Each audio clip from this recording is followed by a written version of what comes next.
Mr. Speaker, sir, Budget 2021 comes at a critical point for Singapore as we continue to navigate our way safely into a new and unfamiliar horizon. Thus far, we have collectively fared well relative to other countries in our battle against COVID-19 pandemic. This has been largely due to the leadership of our government and the trust and cooperation of our citizens. Although this budget will not provide as much in support schemes compared to prior year, I applaud the government for putting forward an expansionary budget at $102 billion, representing an 8.8% increase year over year. It is critical that our government continues to take leadership by investing in key areas to help us seize opportunities to maintain our competitive edge even in challenging times like this. Not only does this budget support Singaporean workers and businesses in need of assistance, it is also seeking to boost Singapore's position in the new post-pandemic world through capability building along with strengthening safeguards. It is DPM's message about building a stronger Singapore together with a focus on ensuring equal opportunities for all and supporting vulnerable segments of our society that resonates with me. I support this budget of pursuing a stronger Singapore that is defined beyond the sole objective of economic vibrancy.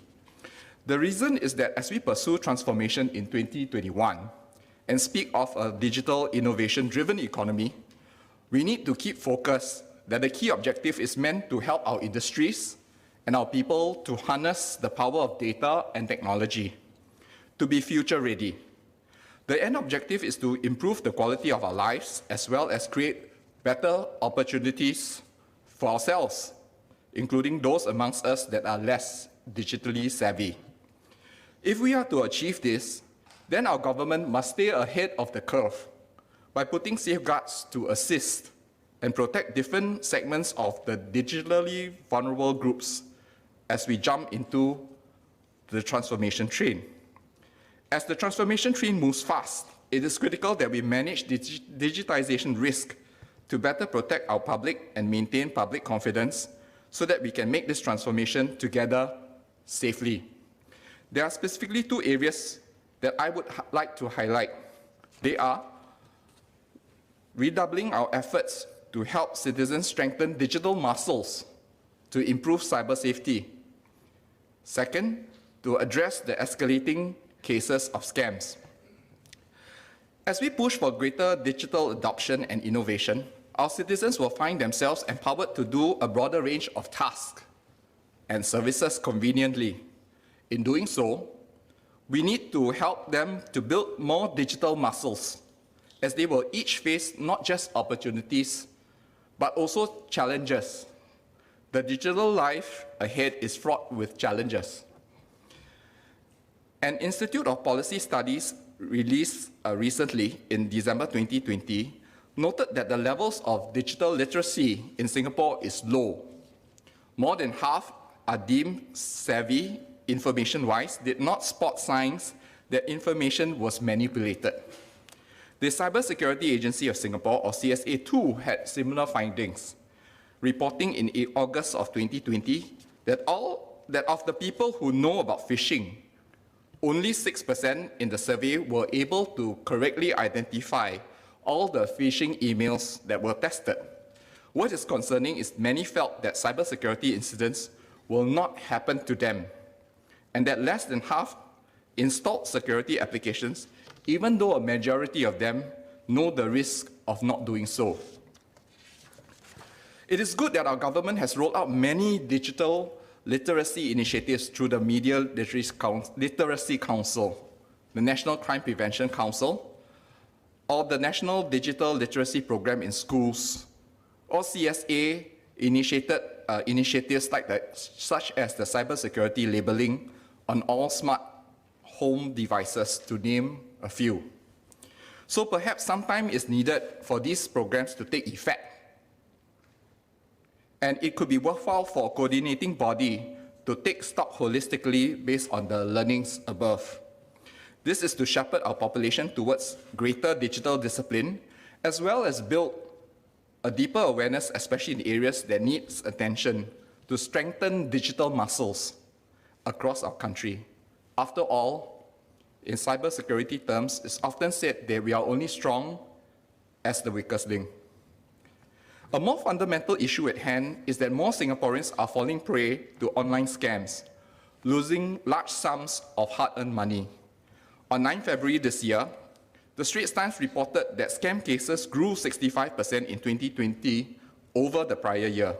This is a record number, where more than $201 million were lost across the top 10 scam types. Of this, online scams made up 60%, of which most related to e-commerce and social media impersonation. This topic strikes close to my heart, as in my resident's case, it left him, an 80-year-old, in a despondent state. He lost over $400,000, most of this are his retirement savings, from the sale of his 5-room flat. He had released his bank's ID, password, and authentication token to a scam. The money, it seems, was transferred to Hong Kong, and the police had told him that he's unlikely to get his money back. My heart goes out to him and other citizens who are like him. It is also tempting to say that giving your ID, password, and token is like giving away your house keys. At one level, we need to continue to emphasize the need for individual responsibility and education. However, social engineering can be sophisticated, which is even why savvy people can be duped. The reality is that our citizens are faced with a full spectrum, from simple to sophisticated scams. I often hear people say, "What are the police doing about it?" Or "What is MAS or the banks doing about it?" However, at the heart of the issue is that the problem cannot be approached by focusing on a single or a few parts of the digital ecosystem. We already know that it's impossible to secure an email or a bank account if the mobile phone is not secure.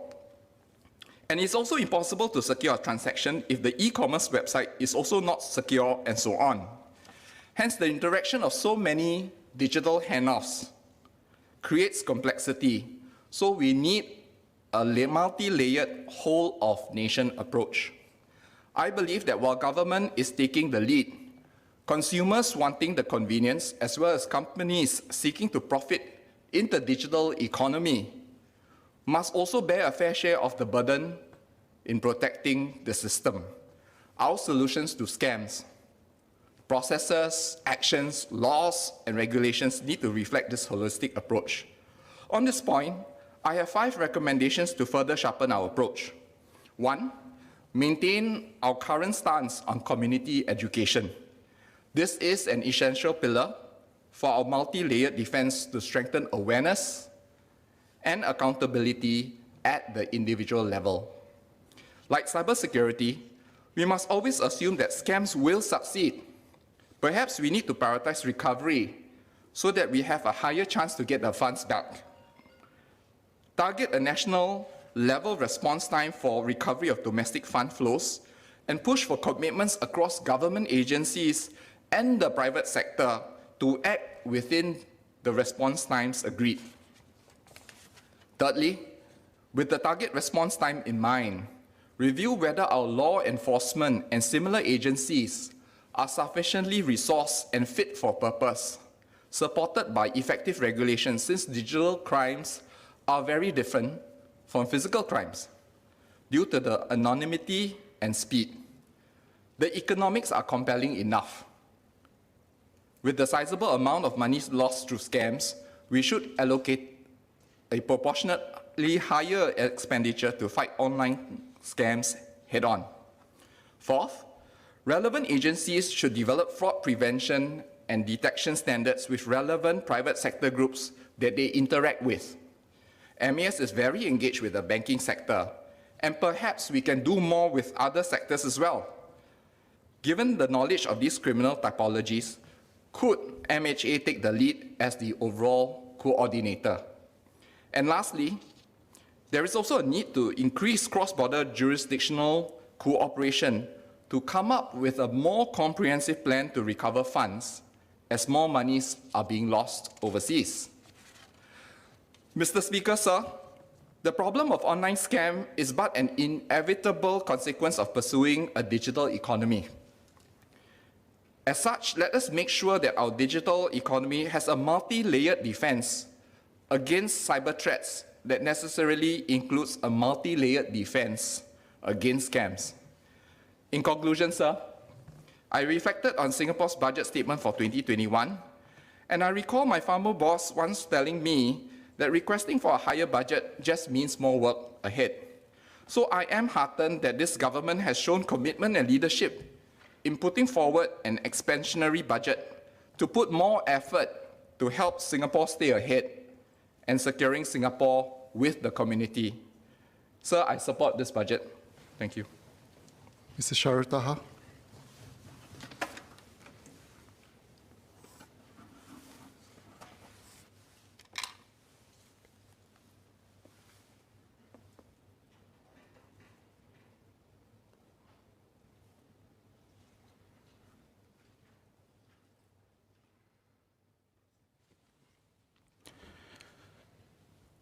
Thank you, Mr. Speaker, sir. These are truly challenging times, as our economy shrank by 5.8%, the worst recession since independence. This budget, aptly named Emerging Stronger Together, balances the following considerations: immediate need to overcome the pandemic, investing in businesses and developing people to emerge from this pandemic stronger, strengthening our social compact, building a sustainable future, and maintaining financial prudence. Understandably, this year's budget is in deficit as we continue to assist our residents to overcome the pandemic, while sending a strong signal on the need for transformation and supporting future growth. For immediate needs, schemes like COVID-19 Recovery Grant, the $900 million Household Support Package, and JSS-specific, sector-specific support will be a much-needed respite for those most affected by the pandemic. Beyond addressing the immediate needs, I will touch on 3 suggestions as we work towards an inclusive, rapid transformation to secure Singapore's future. Firstly, how do we increase the momentum of real, sustainable transformation in digitalization? Secondly, the need to leverage on workplace transformation as our comparative advantage. And thirdly, to prepare our workforce for a successful transition to support our future economy, in particular, the Green Plan. COVID-19 is a catalyst for many workplace challenges. In the past, there was no urgency to digitalize to bridge physical distances in a country like ours. However, the pandemic made it necessary for organizations to explore digital solutions such as the use of Zoom, e-payment, and e-commerce. We now better understand how digitalization can help make our operations more convenient and efficient. The next step is to move from pockets of digitalization or pilots to fully adopting real and sustainable digital transformation. This will enable us to go beyond the superficial grafting of technology onto current processes and instead leverage fully on digitalization and create fundamental shifts to our business model. Only then can we be fully poised to take advantage of the opportunities emerging from the post-pandemic world economy. It is noteworthy that a recent McKinsey report indicated that 85% of ASEAN companies are still stuck in this digitalization pilot trap. How can MCI, MTI, and MOM work closer together to support companies in driving real, sustained digital transformation by stringing together cohesive programs across ministries to enable companies to build a coherent, successful growth strategy, possibly through a clear operations and technology roadmap from MTI, supported by skilled manpower through MCI's Digital Leaders Program and SG United Jobs and Skills Training guided by experienced practitioners, using MCI's CTO as a service, while training organizational capability to use data better through MCI's Better Data-Driven Business Program. Coming from the industry, trying to navigate transformation is difficult, as this is not merely improving productivity, but this is fundamentally transforming business models.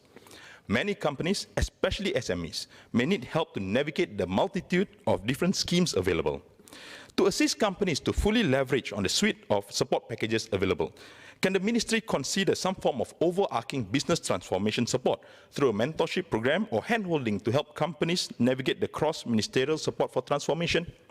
We need a more concerted approach to business transformation to help companies gain traction and better navigate the diverse cross-ministerial support provided.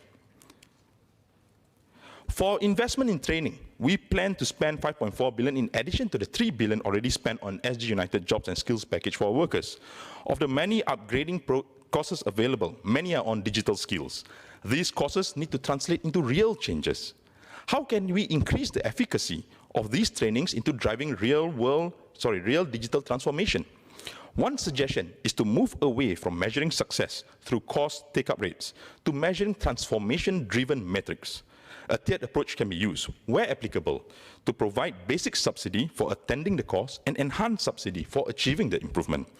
An example is the Lean Six Sigma course, where a participant receives his certification only after showing a $1 million operational improvement to his organization. The pandemic has taught us that for 60% of PMETs in Singapore, our jobs are able to be done anywhere and at any part of the globe. Workers are no longer confined to office cubicles, and close proximity is no longer a prerequisite for collaborative work. Employers are trying to implement HR policies that strike a fair balance between work from home and work from office.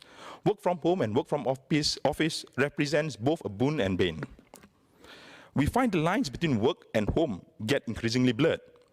Considering new working norms, MOM must ensure that the rights of both employers and employees are protected.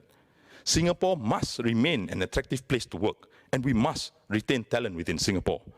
Fair workplace practices and good work-life balance will provide us as a comparative advantage as we shift towards new working norms.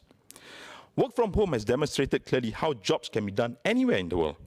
While we debate extensively on foreign workers' quotas, let it not distract us from the fundamental question: how do we keep our workforce competitive and relevant in the global market, especially when workforce quotas are losing relevance in protecting jobs? How can we prepare and upskill our workforce such that we remain relevant in the global economy and not only do jobs in Singapore, but also do jobs for other countries, remotely? Hence, our workforce must be able to compete locally as well as globally. And we must continue to focus on driving best added value with the right skill set, mindset, and attitudes needed to thrive in a remote working environment. Remote working requires a different set of skills for both employer and employee. Clear work targets must be set in order to manage the output of the team, and targets based purely on clocking numbers of hours have become obsolete. Employees are expected to be more self-directed and not take advantage of the flexibility afforded to them due to remote working. While it is important to upgrade our workforce in terms of hard digital skills, we must also adopt the soft skills and a more suitable work culture for remote working. I do not think it is premature to consider how schools can better prepare our children for a future of remote working. Our industry transformation roadmap was designed pre-COVID and remains relevant even in the face of this pandemic. We aspire to be a greener nation expressed through our green plan, and a successful transformation necessitates getting everyone on this journey. It is inevitable that certain industries, like petrol-based industries, face decline, while others, such as clean tech, green financing, and horticulture, sees an increase in demand. Bridging between the contracting and emerging industries will be challenging, and it will be erroneous to assume that everyone can make the transition smoothly. Hence, we need to balance and manage this workforce transition, especially when most of the jobs that will be lost are those of the lower wage roles. While I applaud the cross-ministry efforts for the Green Plan, we need to chart out our workforce requirements and our workforce transition plan. One suggestion is to have our industry transformation map to be updated to specifically include transition strategies for low-wage workers, seniors, and persons with disabilities. Our ITR should purposely feature this group of workers so that the industry can proactively redesign jobs for them in a post-pandemic economy. This would ensure inclusivity even at the point of job design. Mr. Speaker, sir, in Malay, please. Belanjawan tahun ini mengandungi defisit kerana ia bukan sahaja bertujuan membantu keluarga mengatasi wabak, malah memberi isyarat mengenai peri pentingnya transformasi ekonomi dan menyokong pertumbuhan masa depan. Saya yakin 900 juta yang diperuntukkan melalui pakej sokongan keluarga, di mana keluarga berpendapatan rendah diberikan lebih banyak sokongan, akan menolong ramai keluarga mengatasi wabak ini. Selain itu, sokongan khusus bagi sektor yang paling teruk terjejas, seperti skim bantuan pekerja atau JSS, bagi industri penerbangan dan aeroangkasa begitu penting kerana ia memastikan kita memelihara bakat dan tenaga kerja yang ada dalam sektor strategik ini, sementara mempersediakan mereka bagi masa depan. Apa yang ketara adalah bagaimana COVID-19 telah mengubah dunia kita. Sebahagian industri akan menikmati pertumbuhan, meskipun ada akan menguncup. Dunia kita terus bergerak ke arah pendigitalan, industri 4.0, electrification dan tenaga bersih. Dan kita perlu bergerak ke arah yang sama atau kita akan tertinggal. Kenaikan harga minyak mungkin menyebabkan kos sara hidup kita meningkat, terutama bagi mereka yang menggunakan pengangkutan untuk mencari rezeki. Namun saya berbesar hati kerana Belanjawan 2021 mengurangkan kesan kenaikan harga ini dengan subsidi cukai jalan raya. Dana bantuan pemandu COVID-19 turut membantu pemandu teksi dan pemandu kereta sewa private yang menerima $600 sebulan antara Januari dan Mac dan selanjutnya 450 antara April dan Jun nanti.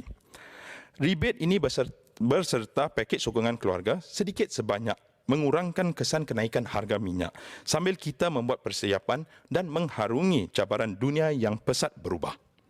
Walau bagaimanapun, saya berharap agar kerajaan dapat mengkaji apakah rebate dan pakej bantuan mencukupi atau perlu dinilai semula. Tidak ada masa yang sesuai untuk menaikkan cukai dan kita juga tidak dapat mengenakan cukai yang tinggi di masa depan dengan harapan orang akan segera beralih ke kereta elektrik. Mungkin ini adalah peluang bagi kita untuk bermula menggunakan kenderaan yang mengguna bahan api lebih rendah atau kenderaan hybrid terlebih dahulu untuk menikmati cukai jalan dan penggunaan petrol yang lebih murah sambil juga mula melakukan bahagian kita dengan kadar pelepasan yang lebih rendah. Saya juga ingin mengambil kesempatan ini untuk mengulas lebih lanjut mengenai dua perkara yang penting yang perlu ditangani dalam kita bergerak ke depan. Yang pertama, transformasi di tempat kerja sebagai kelebihan ekonomi. Yang kedua, mempersediakan tenaga kerja kita bagi plan hijau Singapura. Pandemik ini dengan ketara sekali telah menunjukkan kita tidak semestinya berada di tempat kerja untuk melakukan tugas kita dengan berkesan. Malah ramai pekerja setempat termasuk 60% golongan PMET dapat menjalankan tugasnya di mana-mana saja. Sedang kita berbahas secara meluas mengenai kuota tenaga kerja asing, kita tidak seharusnya membiarkan perkara ini mengalih tumpuan kita dari soalan asas, iaitu bagaimana kita mengekalkan daya saingan tenaga kerja kita dalam pasaran sedunia. Sedangkan kuota tenaga kerja kian kurang berkuasa melindungi pekerjaan kita. Bagaimanakah kita boleh mempersiapkan tenaga kerja dan memperluaskan kemahiran mereka supaya kita kekal berperanan dalam ekonomi dunia, bukan saja melakukan pekerjaan di Singapura, malah pekerjaan di negara-negara lain. Langkah pertama dalam berbuat demikian adalah untuk mengubah pemikiran kita. Kita tidak lagi boleh duduk berdiam diri dan cuba melindungi pekerjaan kita dengan cara yang sebelum ini berkesan bagi tujuan tersebut. Sebaliknya, kita perlu menonjol dan menunjukkan kepada dunia bagaimana kita memberi nilai terbaik kepada sebarang pertubuhan di serata dunia. Sedang kita bergerak ke masa depan yang lebih hijau bersama, kita perlu sedar sebahagian industri akan menikmati pertumbuhan meskipun ada yang akan kuncup. Sebagai contoh, kita beraspirasi mengurangkan kebergantungan pada petrol dan enjin yang menggunakan bahan api, iaitu internal combustion engine, sementara mengalak penggunaan pengangkutan awam. Kerja-kerja tradisional dalam ekonomi bahan api lebih berkemungkinan akan berkurangan. Pekerja kita yang berkecimpung dalam industri ini perlu beralih ke industri yang menunjukkan potensi pertumbuhan dan kita perlu menguruskan proses ini dengan teliti supaya tiada pekerja tersilap langkah tercicir. Ini terutama sekali penting kerana biasanya pekerja bergaji rendah dalam industri juga adalah golongan yang paling terdedah kepada perubahan struktur dalam industri. Kita perlu mulakan proses ini sekarang supaya kita berkeupayaan untuk mengambil kesempatan dan merebut peluang yang ada dalam ekonomi hijau yang baru. Generasi masa depan kita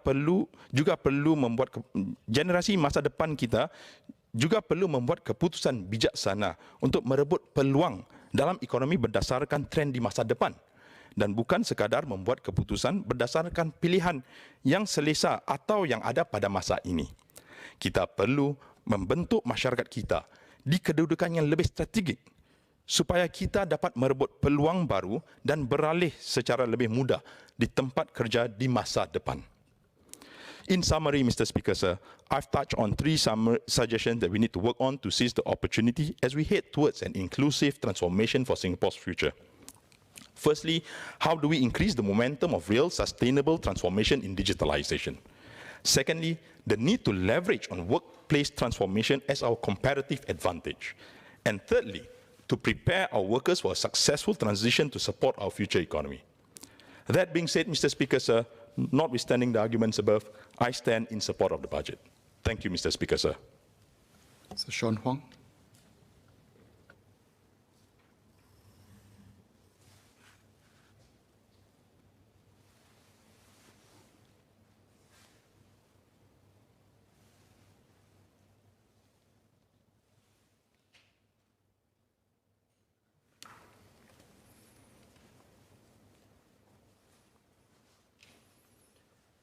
Mr. Speaker, sir, before I begin my speech, I'd like to respond to Mr. Louis Chua's comment on GST.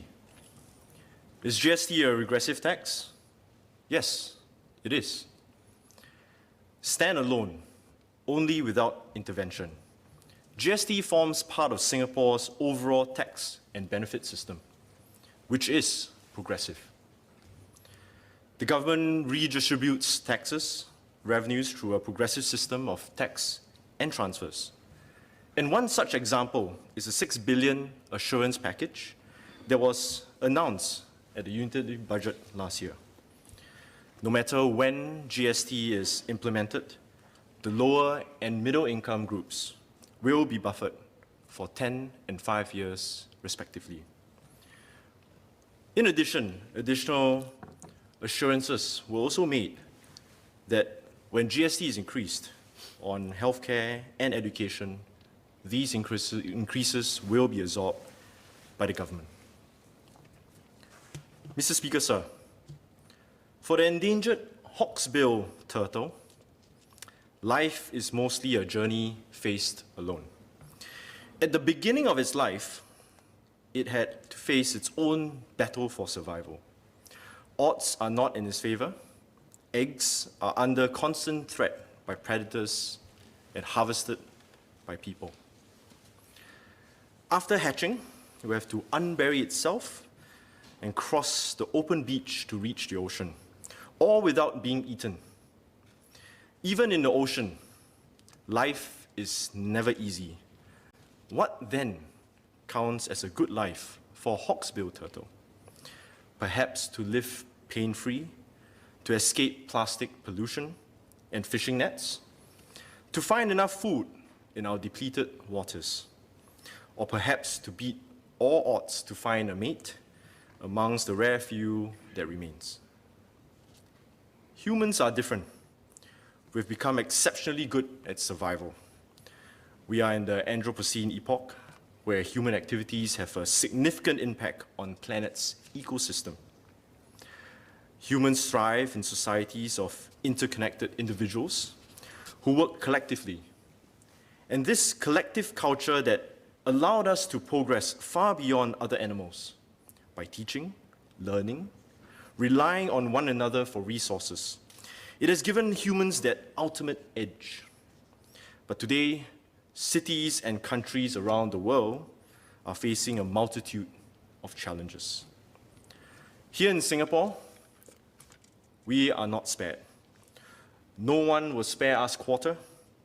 We have to fight for our lives and our future.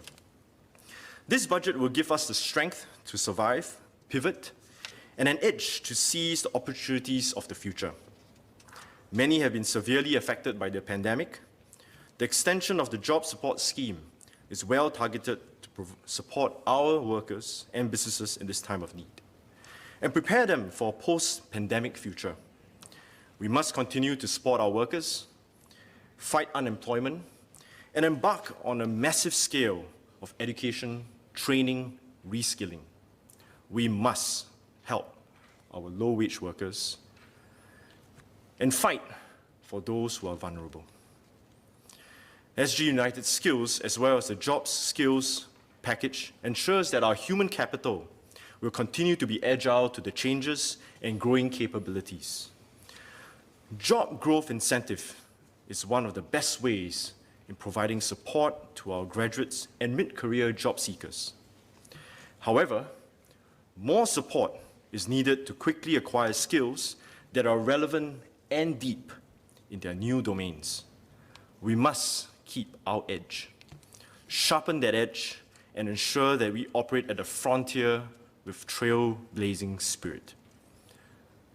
Why is this edge important? This competition and innovation edge, driven by the same ability to connect, learn, collaborate, and execute, is most poignant for survival and leadership. These attributes enabled the rise of global market leaders.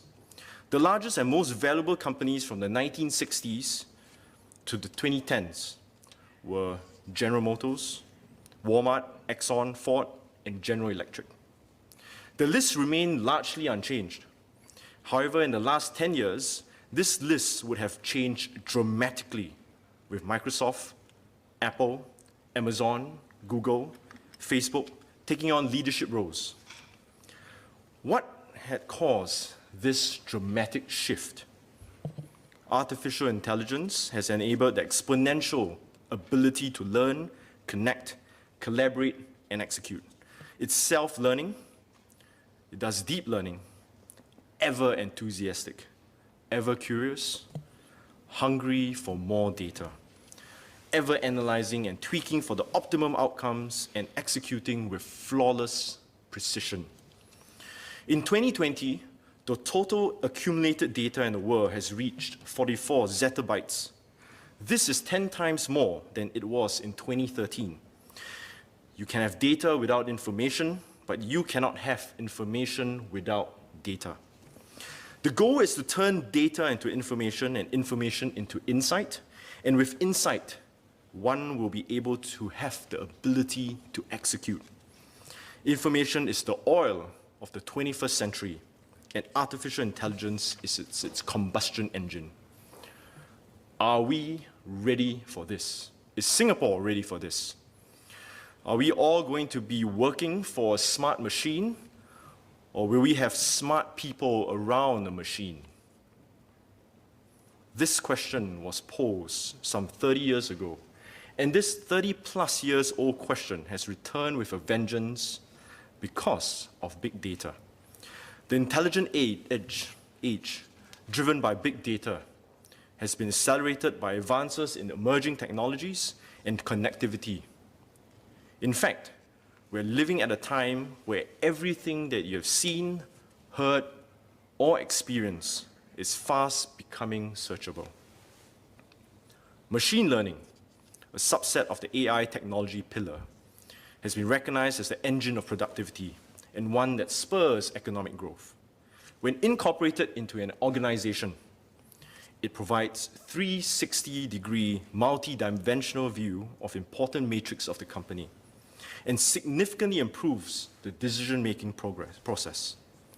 The analysis of large volumes of data reveals trends, bolsters the innovation of new products and services, and generating new revenue streams. The granularity of data enables decision makers to drill down to reveal insights into a variety of predictable behaviors and incidents. To cite an industrial advantage will be the manufacturing industry, as they stand to gain the most from the digital revolution. Technology pillars such as IoT, 5G connectivity, and big data analytics are likely to transform the industry into a cyber physical hub, capable of assimilating and leveraging on these technologies. The return of investments would be most evident in the long run, when AI would further cultivate automation, ensure robust quality control, and possibly actualizing a near-zero downtime manufacturing plant. Is Singapore ready for such a speed? Future software development will be automated through data. Deep learning will continue to develop future capabilities such as conversational computers, self-driving cars, and consumer apps such as TikTok.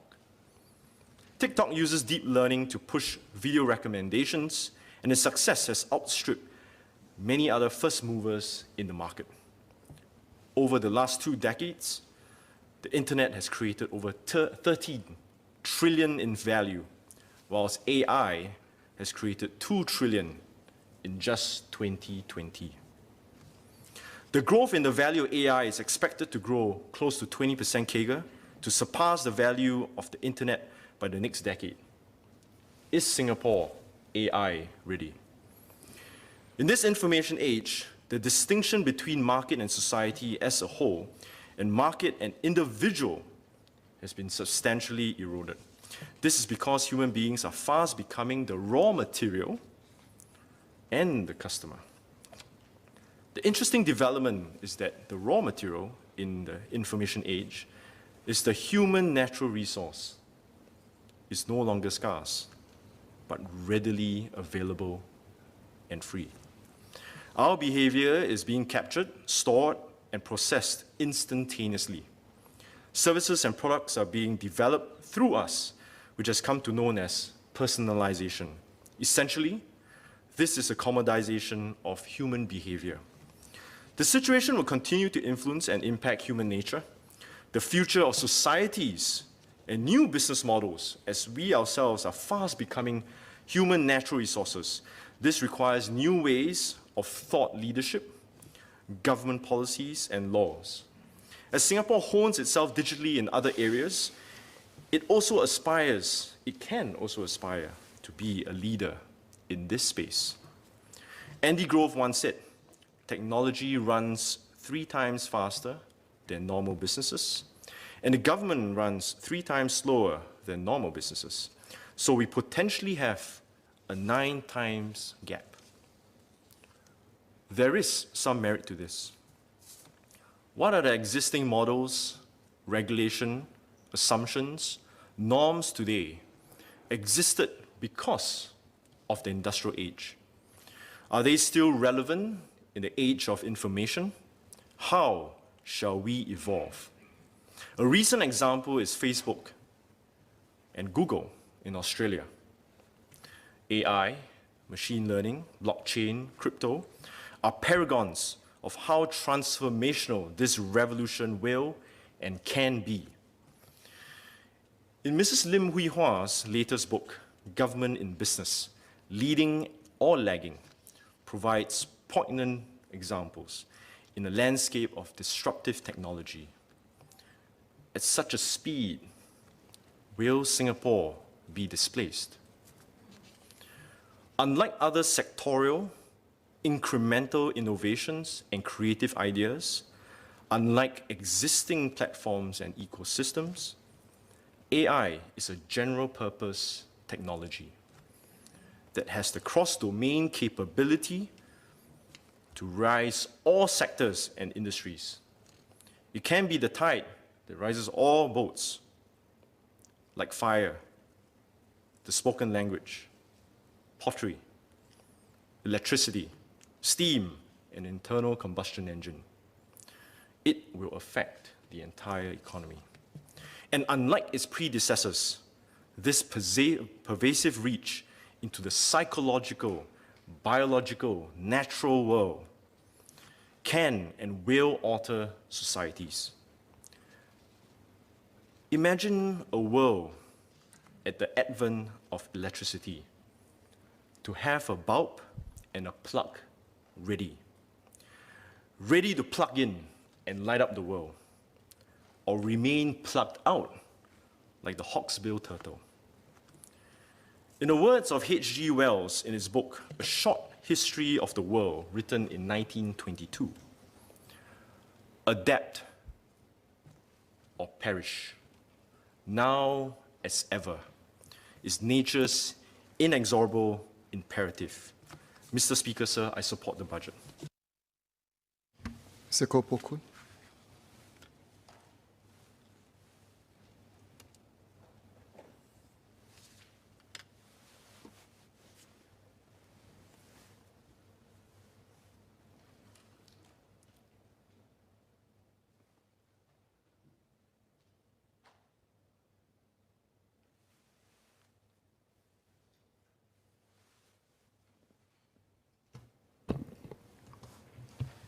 Mr. Speaker, sir, the Labour Movement welcomes the Budget 2021 measures outlined by DPM and Finance Minister Heng Swee Keat to help workers emerge stronger from this pandemic. The extension of the job support scheme in sectors still facing headwinds and the COVID-19 recovery grant for severely impacted workers are welcomed by many of our brothers and sisters in the Labour Movement.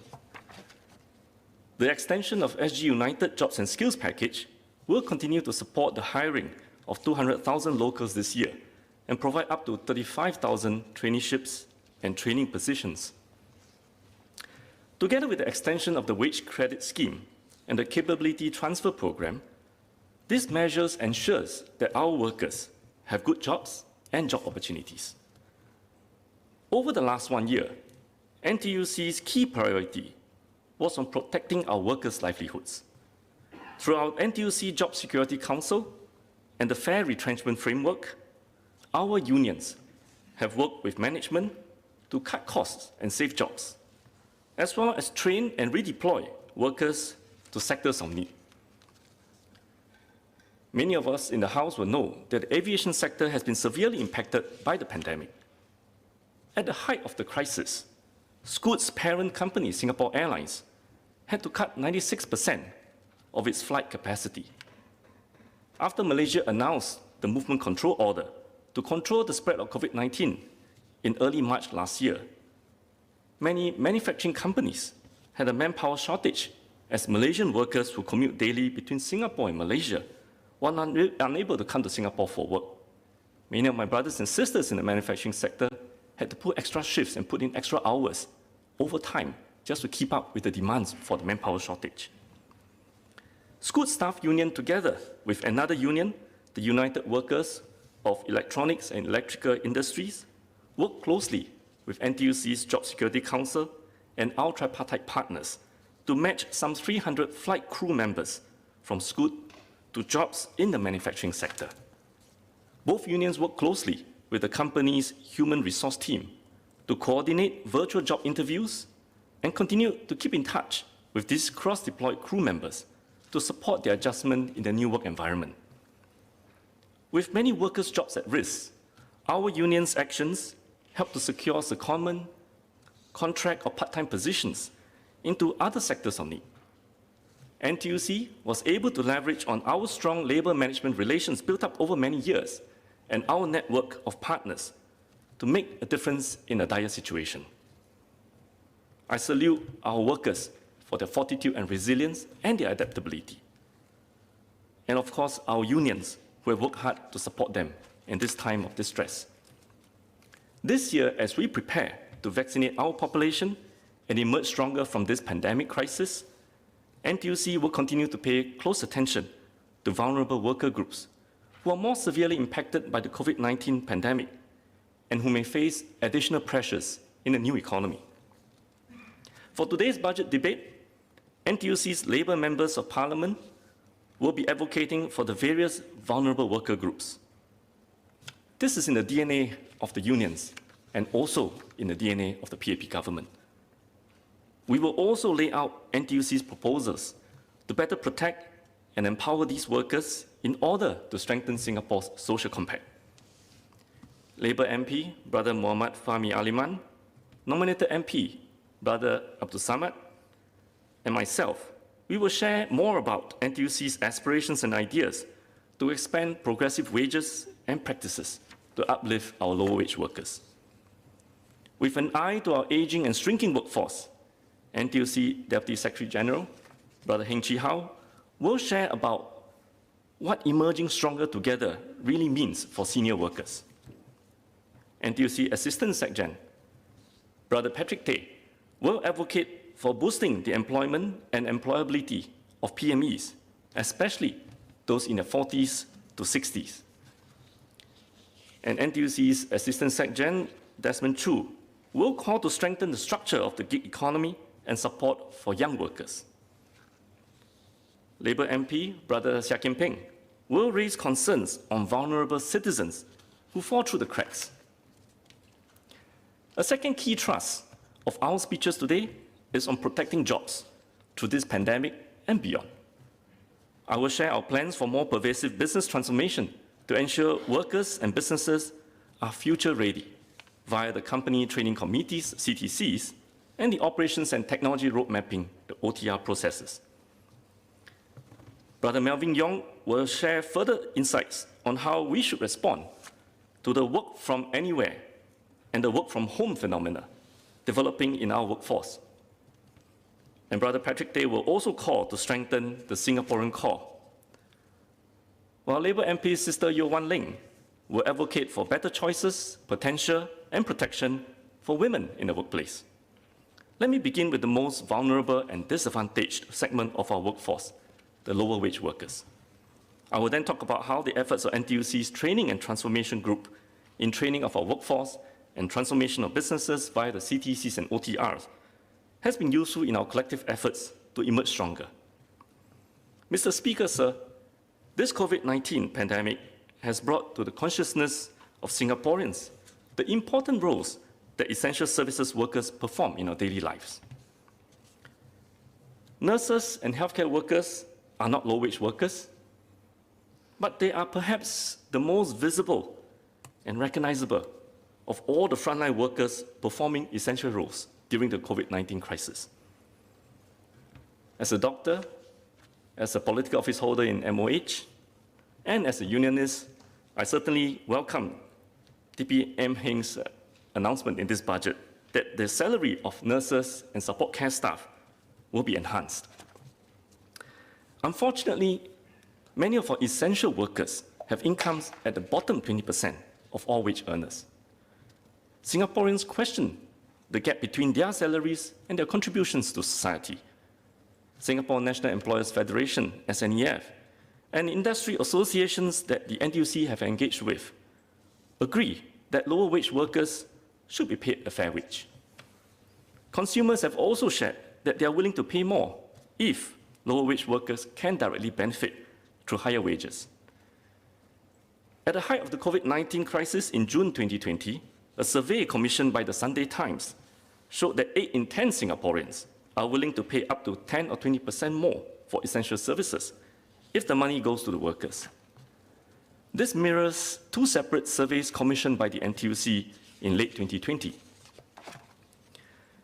While consumers are willing to pay more for PWM wages, we too need to guard against companies profiteering from these efforts.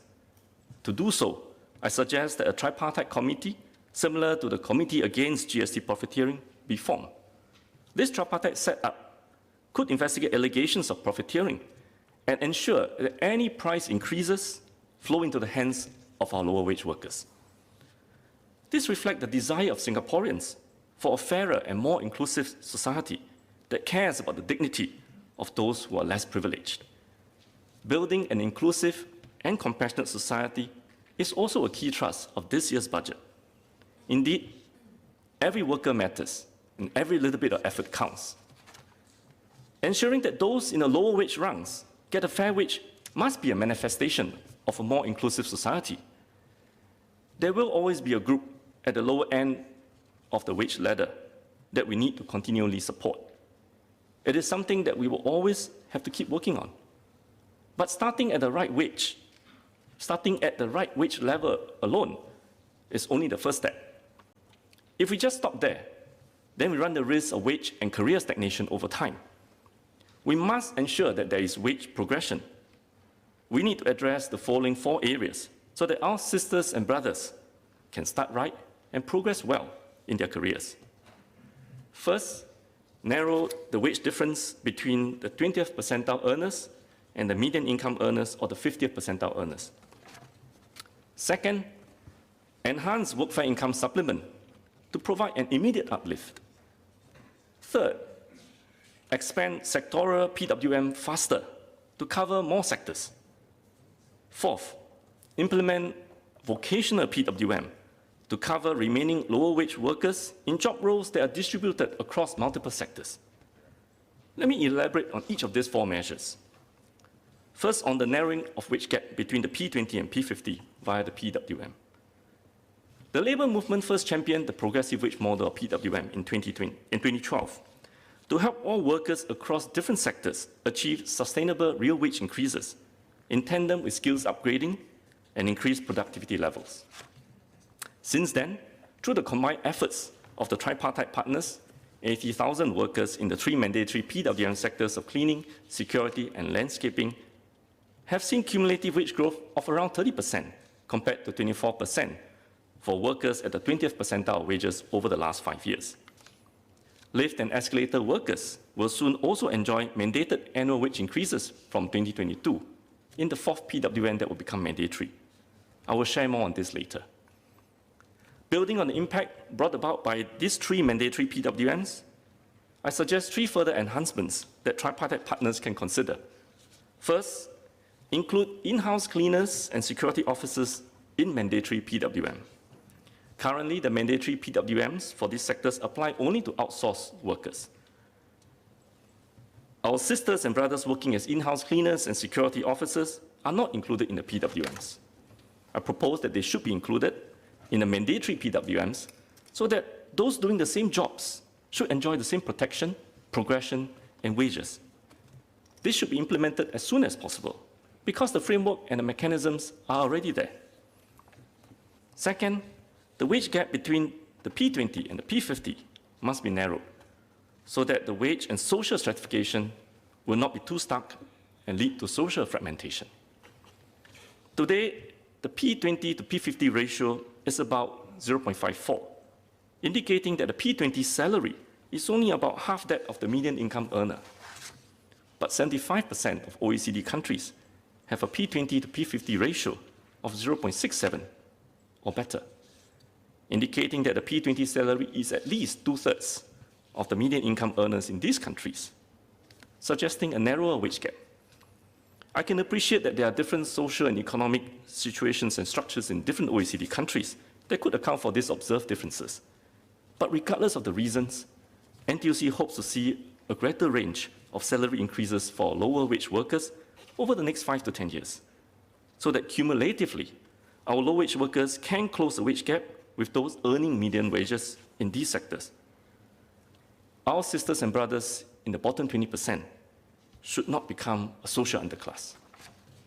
I hope MOM and our tripartite work group will study this possibility and work on a mechanism to uplift their wages. Third, repurpose the wage credit scheme as transitional support for PWM implementation. Now, recognizing that the current economic climate may be challenging for businesses and consumers to bear the cost of faster rate of wage growth associated with the PWM fully, NTUC calls on the government to consider transitional support measures for companies coming on board the PWM to help with the increased wage costs. Many SME bosses I spoke to are concerned about the additional wage costs that they must bear. Furthermore, it takes a longer time for outsourced sectors like the lift and escalator sector to implement mandatory PWMs because companies need time for current contracts to run out and renegotiate contract prices based on new wage costs with their clients. This means that workers will have to wait a longer period to get their salaries uplifted. I thus urge the government to provide transitional support to companies, especially to our SMEs, who commit to paying PWM wages to allow such workers to benefit from PWMs earlier rather than later. The wage credit scheme has been extended in this budget. I suggest the government further consider repurposing the wage credit scheme as a form of transitional wage support to help companies in new sectors implementing mandatory PWMs. Next, let me talk about enhancing workfare income supplement. While awaiting the wider implementation of the PWM, I hope the workfare income supplement scheme can also be expanded to provide an immediate uplift. I hope the government will consider removing the differentiation of the payout by age groups and base the WIS eligibility purely on income. For example, a worker aged 40 years old earning $1,500 a month gets an annual WIS payout of $1,704. Another worker, 10 years older, aged 50, earning the same salary of $1,500 a month, gets an annual WIS payout of $2,496, an additional $792 more than a worker who is 10 years younger. The 40-year-old worker is more likely to have younger dependents and would certainly benefit from a higher WIS payout to supplement his take-home pay. I hope that every worker, every low-wage worker with similar earnings gets an equal uplift, regardless of their age, to further strengthen our social compact. In addition to the above recommendations, I call on the government to shorten the income assessment period for WIS eligibility. Currently, the recipients must fulfill the WIS income ceiling criteria in the preceding 12 months before qualifying. This delays much needed support for lower wage workers. Shortening the income assessment period for workfare will ensure that we continue to support our low wage workers in a timely manner, leaving no one behind. Thirdly, let me talk about expanding the coverage of PWM to more sectors. So in 2018, the government accepted the recommendations of the Lift and Escalator Sectoral Tripartite Committee to implement a PWM for this sector. My fellow Labour MP, Brother Melvin Yong, has been leading this effort since 2017.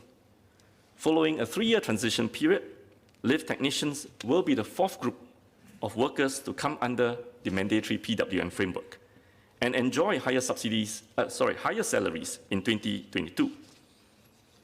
Over 2,000 lift technicians in this sector will benefit from a more structured career progression and an uplift to their wages. I recall the story of Brother Dixon Tong, my union leader in Metal Industry Workers Union. Brother Dixon is a senior lift technician with Hitachi Elevator Asia. He remembered being rather fearful after being stuck in a lift when he was just 5 years old. To his young mind, the lift technician who came to his rescue was like a superhero. Imagine in a dark lift and the door opens, this lift technician has a halo of light around him coming from the outside. This has inspired him to join the lift maintenance sector. In the past 20 years as a lift technician, he kept up with the technological advances in his area of work, ensuring that he had the skills to stay relevant. Now, with the recommendations of the Sectoral Tripartite Committee for lift and escalator sector, Brother Dixon and other lift technicians can look forward to 2 career progression pathways, supervisory or specialist tracks, where skills are the benchmark for career progression with corresponding salary increases.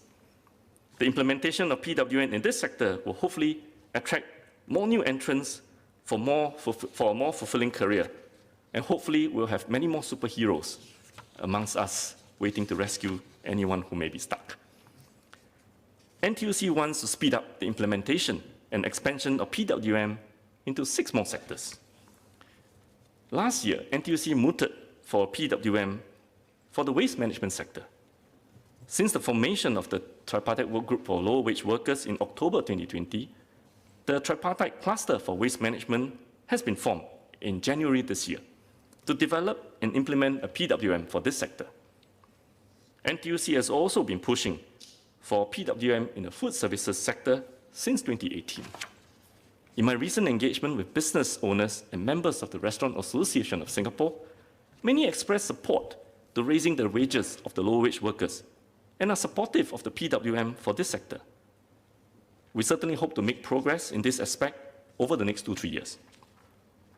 The tripartite partners also see potential in the retail sector, the retail trade sector. PWMs in food service and retail sectors will benefit a potential pool of about 70,000 workers. NTUC hopes that the tripartite classes for these 2 sectors, food services and retail trade sectors, will be set up soon, with recommendations released by this year and implemented within the next 2 to 3 years. The next sector, strata management. While most workers in this sector are technically not low wage, a PWM for this sector can be an enabler for better progression and better work prospects for them. This is because their wages can remain quite stagnant due to the outsourcing nature of this particular industry. This could potentially benefit more than 5,000 workers in the strata management sector. Another sector, pest management. NTUC will begin discussions with the relevant sector agencies on the key milestones for this year to implement a PWM in this sector. which could potentially benefit up to 3,000 workers. NTUC intends to submit our proposal to MOM by mid-2021. And the sixth sector, solar technology.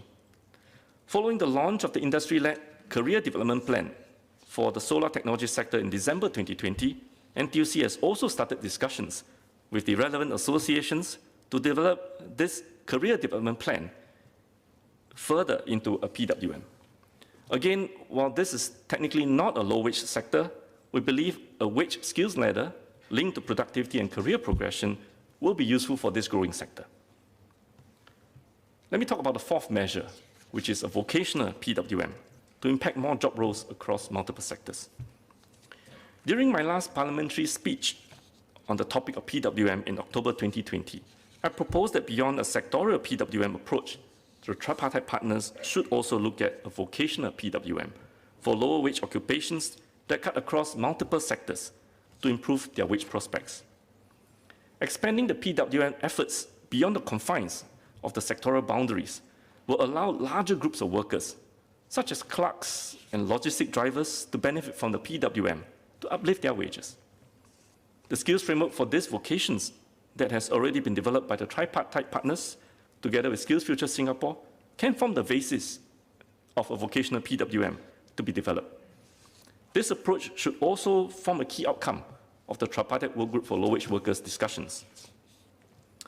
One key tenet of the PWM is sustainability, ensuring that the higher wages are coupled with higher skills and productivity.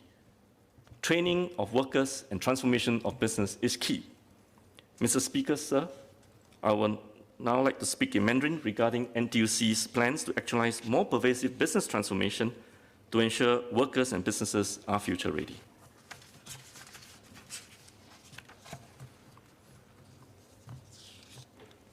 新加坡全国职工总会在2019年9月成立了职种培训与转型团队 NTUC Training and Transformation， 简称 NTUC TNT。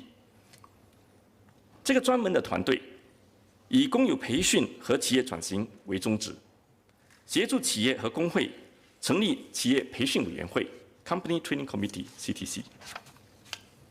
此外，职种培训与转型团队协同新加坡科技研究局 A-STAR 一起合作，帮助企业制定商业与科技运作蓝图 （Obstacle Road Mapping）， 设下中长期业务策略和工友培训计划，以推动企业的转型。迄今为止，我们已经成立了超过600个企业培训委员会，协助了100多家公司制定商业与科技运作蓝图，这其中大约1/4的公司是中小型企业。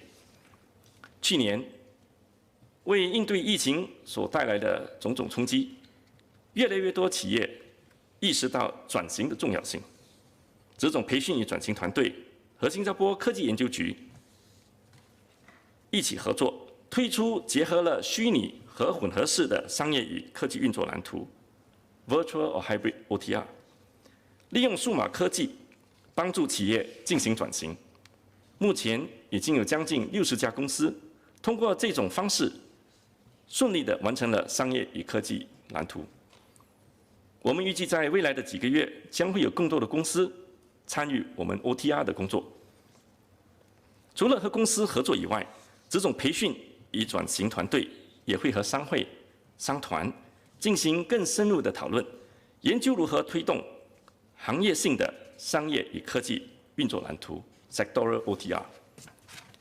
举个例子，去年10月间，职种与建筑与牧业工友联合会和国家环境局 （NEA） 以及新加坡固废管理及循环协会 （Waste Management and Recycling Association of Singapore） 他们旗下的17家公司成立联盟，制定行业性的商业与科技运作蓝图，并且促进垃圾管理业尽快落实渐进式新经模式，让大约3000名本地工友从中受惠。完成垃圾管理业的商业与科技运作蓝图之后，职种培训与转型团队会进一步的以新加坡固废管理及循环协会旗下的各个公司一起合作，成立企业培训委员会，根据不同公司的专业需求、转型需求，制定专门的业务计划。在接下来的2年里，这种培训与转型团队将会与更多的商会、企业集团和行业机构等合作，携手促进商业与科技运作蓝图的运用。对贯彻渐进式新经模式较有共识的行业，例如餐饮服务和零售业，我们会借助 OTR 所带来的推动力，加速渐进式新经模式的推行。让我们并肩合作，共同推动企业转型以及工友们的提升。Sir, I will now conclude in English. Mr. Deputy Speaker, sir, a mandatory PWM, or for that matter, a mandatory minimum wage, will not guarantee employment for the unemployed, because it is not a mandatory employment law that mandates employment. Upskilling and ensuring our workers have the skills relevant to industry needs is an important aspect of the PWM that ensures employability. The PWM is minimum wage plus, because to the labor movement, the minimum is just not good enough. Why stop only at the minimum? We want to see progression of wages over time through upskilling. A progressive wage is not about charity. A progressive wage is about recognizing the dignity of our workers through their work. It is about paying a fair wage and ensuring that the wages of those in the bottom 20% keep pace with the rest of society. The PWM implementation must move faster and wider, in line with the aspirations of Singaporeans to build a more just, compassionate, and inclusive society, where we leave no one behind. Every worker matters. Together with our training and transformation efforts via the CTC and OTR, NTUC wants to make every worker a better worker, make every job a better job, and to match every better worker to the better job, so that we can make every company a better company. Only then can we emerge stronger with a better economy and secure 3 wins for all round for our tripartite partners, and make Singapore a better Singapore for every Singaporean. Sir, I support the budget.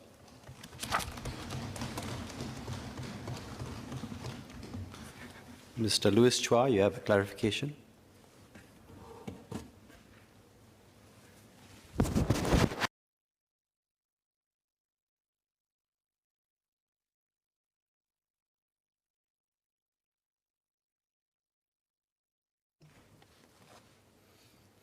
Thank you, Mr. Deputy Speaker.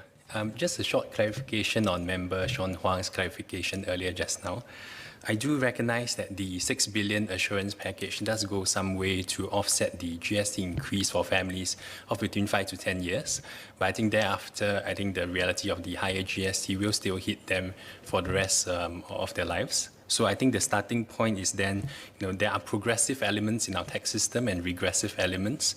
I think as what another member, Ms. Wu, also said, perhaps we could look at wealth taxes being another option if we really do determine that a raise in tax is necessary. But I think the broader point that I was raising in my speech is actually, is the imposition of such a tax necessary in the first place, especially amidst the macroeconomic uncertainties. Thank you.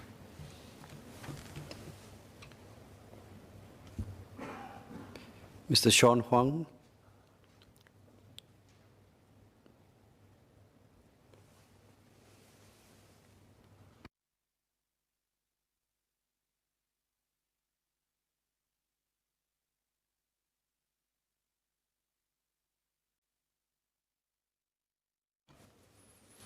Hi, Mr. Deputy Speaker. I'd just like to clarify on Mr. Louis Chua's comments.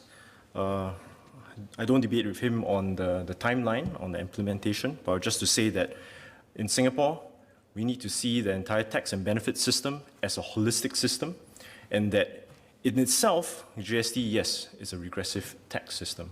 But when you look at the entire system, it is progressive because of the way it's redistributed. Thank you.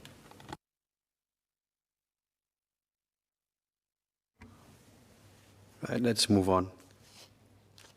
Mr. Fahmi Aliman.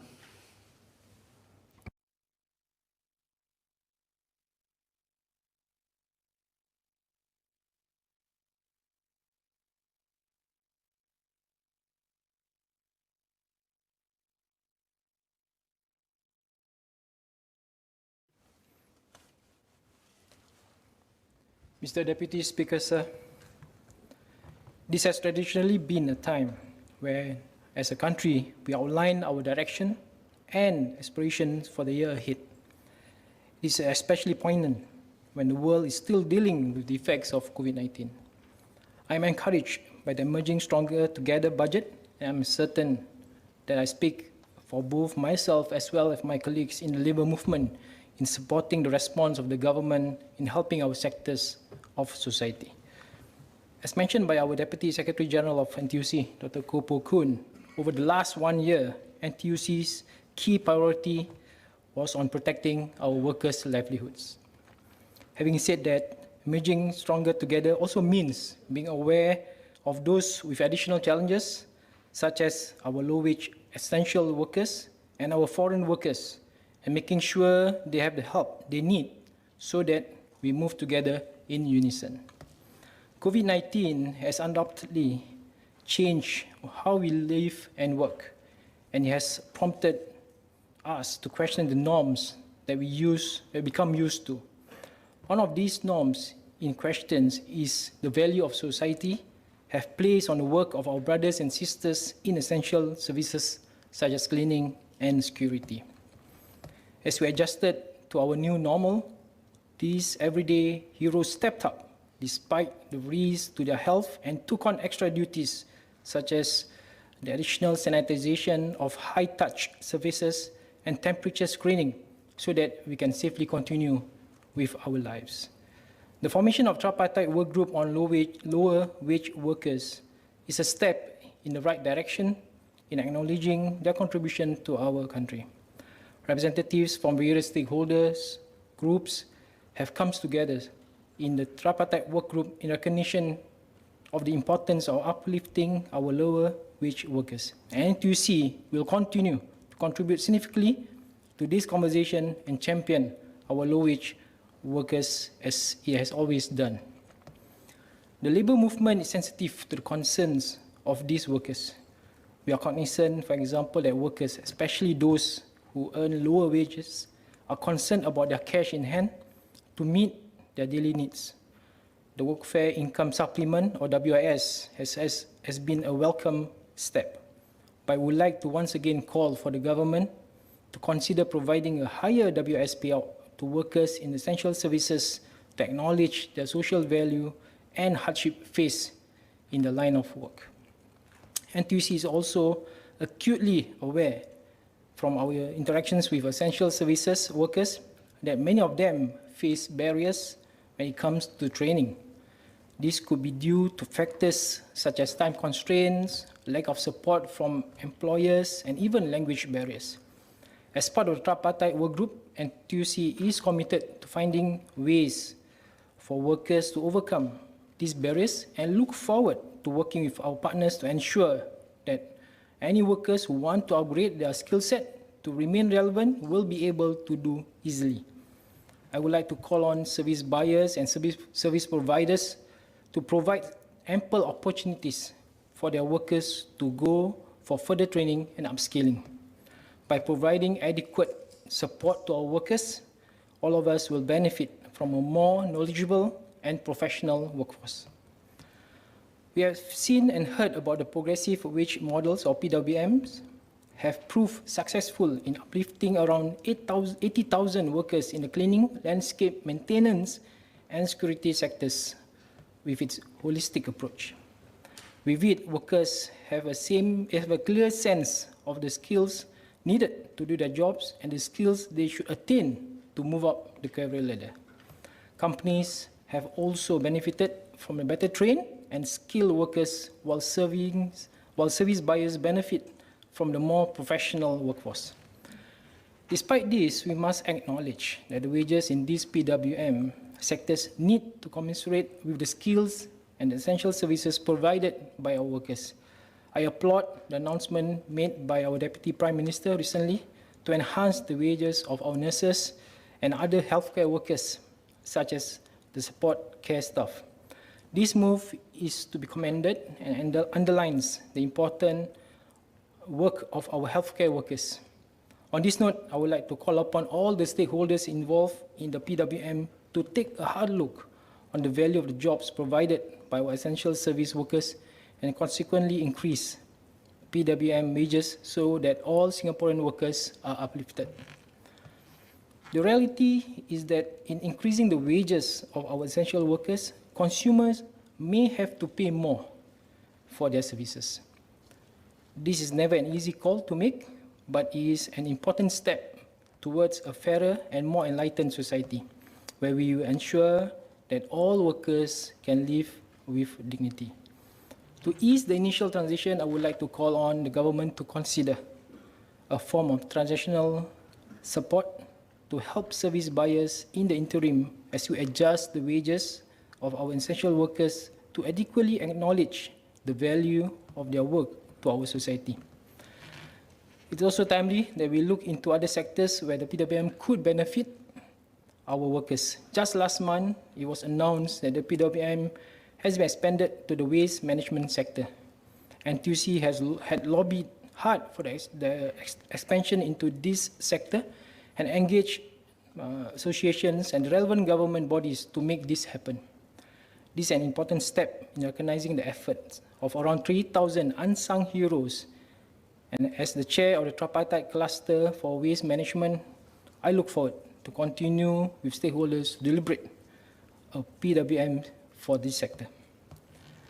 NTUC is also constantly looking at other sectors to cover more workers under PWM. In 2019, it was announced that the pest management sector will be subsumed under the Environmental Services Industry Transformation Map in the hopes of transforming and uplifting the sector to provide good and sustainable jobs to Singaporeans. This marks a step in the right direction in acknowledging the integral role pest management plays in safeguarding public health, in providing essential services such as preventing the spread of dengue, rodents, and pest infestations. Despite this, more needs to be done as the sector is faced with many of the same challenges as that of other outsourced sectors, such as stagnating wages, lack of manpower, and poor public perceptions. For the industry to meet the rising demand and expectation of service standards for services, there is a need to build a strong and skilled professional local workforce. In the labour movement's interactions on the ground, we have also found that the workers in the strata management sector take on an important and demanding task of managing estates and providing all the conducive and safe environment for us to work and play, and the duties include control, administration, maintenance, and management of common property for the benefit of all. In 2019, the Facilities Management Implementation Committee was formed, comprising tripartite representatives to develop and implement strategies to create a more dynamic and professional industry. The Facilities Management Skills Framework was launched in September of last year to provide the industry with information of the occupations, skills, and competency, and the possible career pathways available. The development of the FMC accreditation is also underway, which will encourage higher management competency and skill sets for workers in the industry. The introduction of PWM can uplift these sectors and the workers with a clear career progression pathway, coupled with the relevant skills, improve productivity, and commensurate wages. NTUC will continue to lobby for the expansion of the PWM into other sectors and will work with the relevant stakeholders to make this reality for more workers. One clear step in the procure and support companies that have progressive practices, this admittedly may mean paying more, but we can and should be mindful of the unethical companies who choose to undercut to win contracts at the expense of their workers. Workers in these situations can suffer by having their wages reset or their benefits cut on the onset of their employment taking on a new contract. Service buyers should also adopt outcome-based contracts, or OBCs, as a complement to PWM. OBCs prioritize the outcomes rather than simply warm bodies, which allows service providers to use technology to make work safer and more efficient for workers. Besides, OBCs should incorporate clauses to minimize wages and benefit resets and abide to the principle of proportionality, where liquidated damages should be proportionate to non-delivery of services. When we look at wages and work prospect, the welfare of our workers is equally as important. I would like to encourage service buyers to set up proper rest areas for their outsourced workers in accordance with the tripartite advisory on provision of rest areas for outsourced workers that was released in 2019. Outsourced workers should have access to proper and reasonable rest areas for their well-being. Services buyers will also benefit from well-rested workers who would be productive.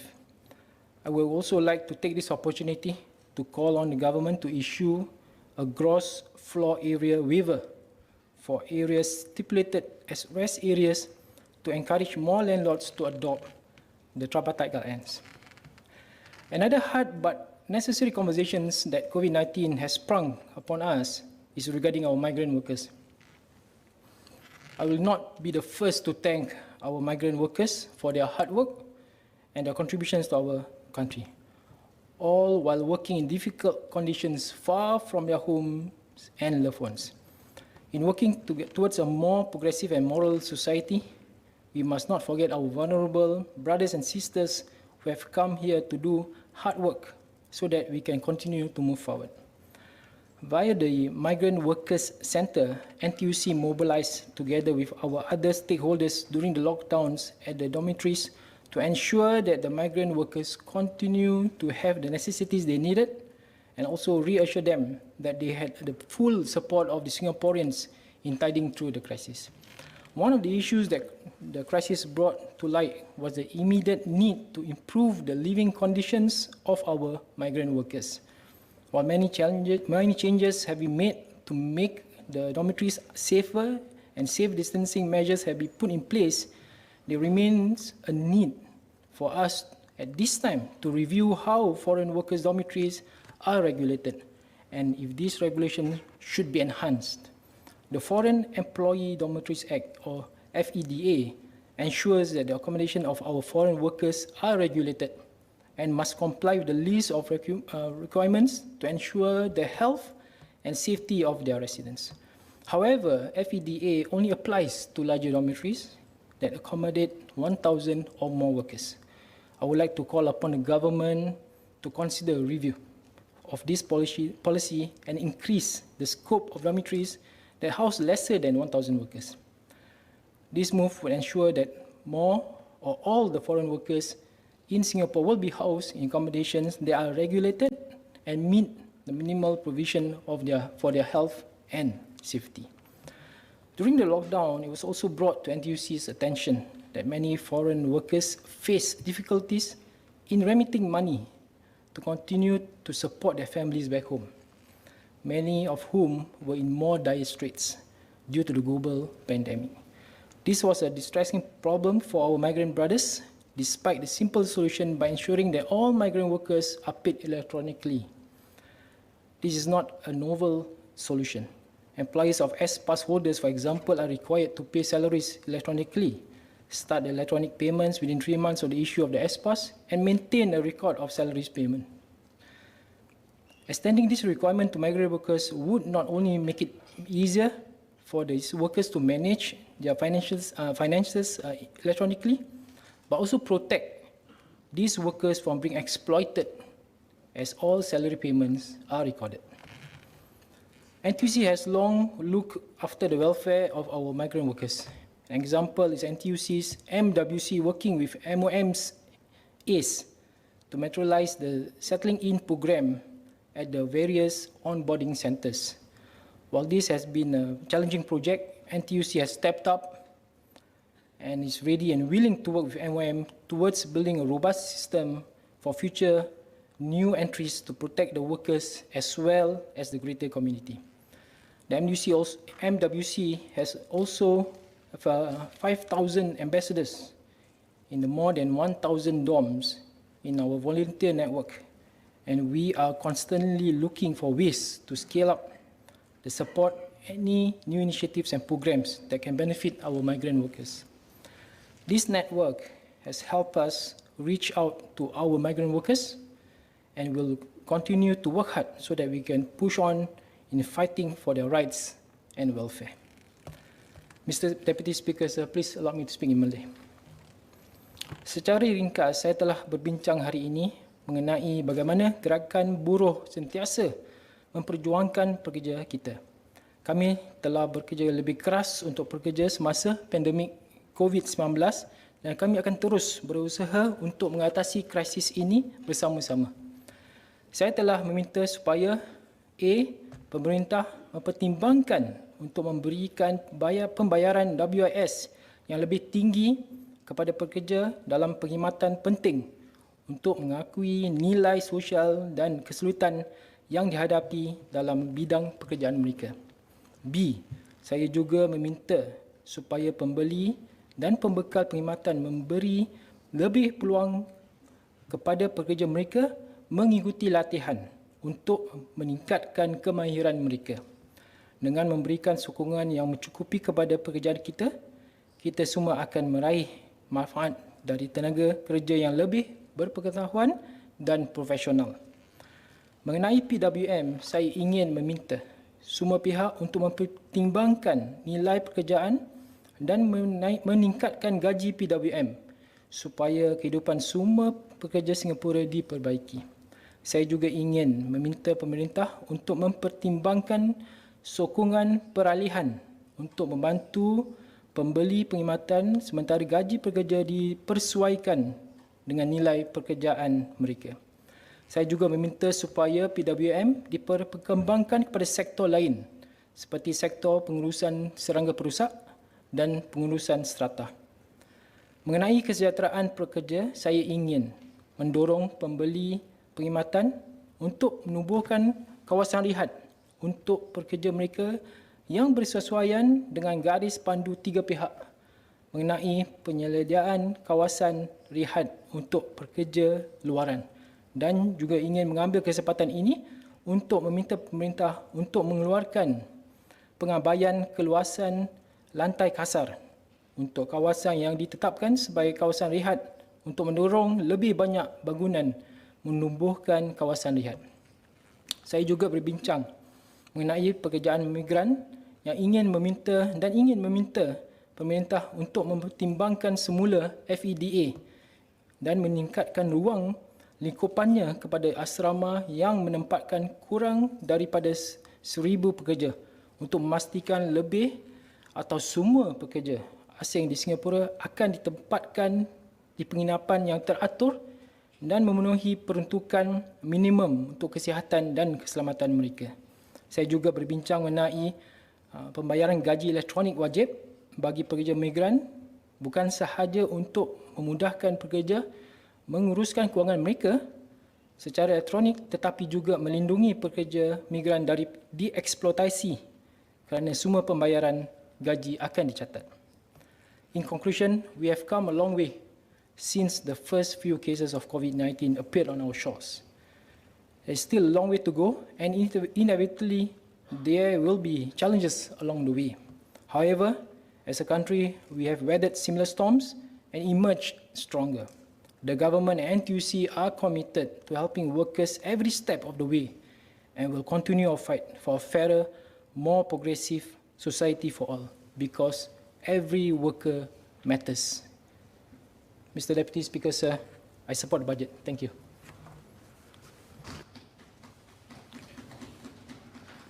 Mr. Gerald Gum, you have a clarification of a member who has spoken previously.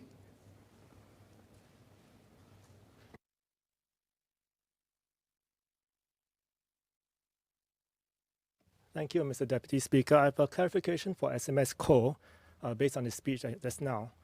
I believe SMS Co mentioned in October last year that after implementing the PWM for the cleaning, security, and landscaping sectors, there will be a residual 100,000 workers who are still earning less than $1,300 a month. With the new 6 sectors added to the PWM fold, how many workers will still be earning less than $1,300 a month? Secondly, how many workers will be covered under this vocational PWM that he just proposed? And are there any plans to include self-employed and daily rated workers under the PWM? And lastly, what is the timeline for the rollout of the PWM to these 6 new sectors plus the vocational PWM? Thank you. SMS Paul.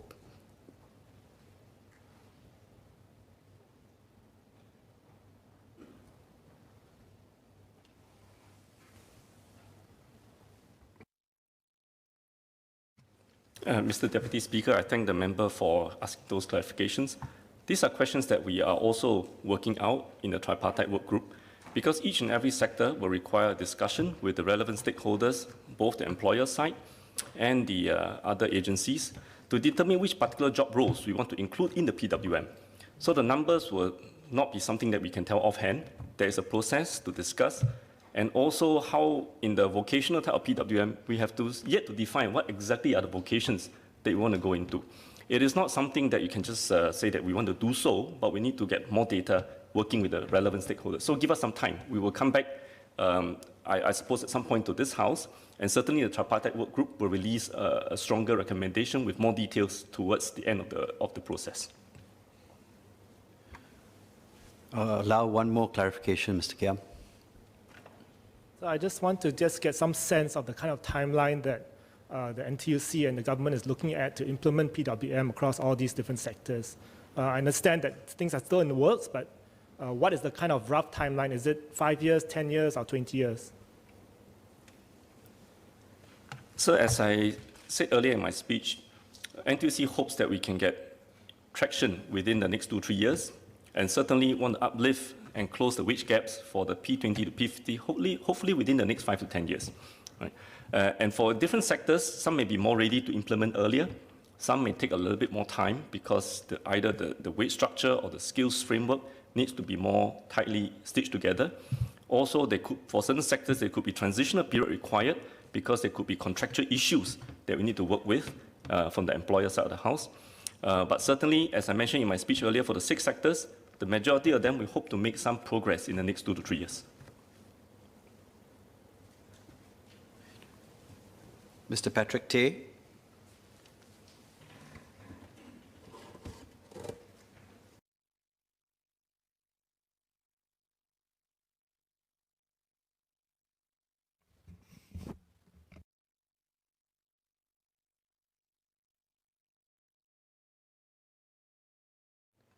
I thank DPM for 4F budget, one that is focused, forward-looking, for businesses, and most importantly, for workers.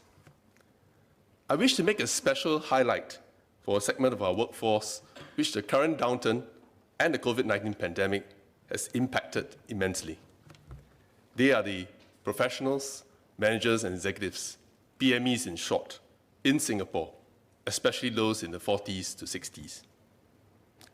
Total retrenchment numbers have reached an all-time high of about 26,000 in 2020, compared with just less than 11,000 in 2019. It is noteworthy that in 2019, about 60% of those retrenched were PMETs, and in the latest Q3 2020 figures, about 50% of those retrenched were PMETs. By the same token, about 62% of the retrenched resident PMETs re-entered the workforce within 6 months of their displacement in 2019, whereas in the latest Q3 2020 figures, only about 55% of retrenched resident PMETs re-entered the workforce within 6 months. The NTUC and SNEF PME Task Force, which was formed end 2020, has started to engage PMEs to better understand their concerns and priorities the past 3 months. We found that PMEs are particularly concerned with job security and employability. A recent survey conducted by the task force with 3,500 PMEs across varying ages, professions, and gender revealed that 6 in 10 PMEs felt that they needed protection against job losses, and 7 in 10 expressed the need for more support in employment opportunities. The task force also conducted a series of focus groups discussions, which are still ongoing, with various segments of PMEs, from the young to the not so young, including our union leaders. The PMEs we met highlighted the concerns of unfair hiring practices, workplace discrimination, career progression, as well as health and mental wellness issues.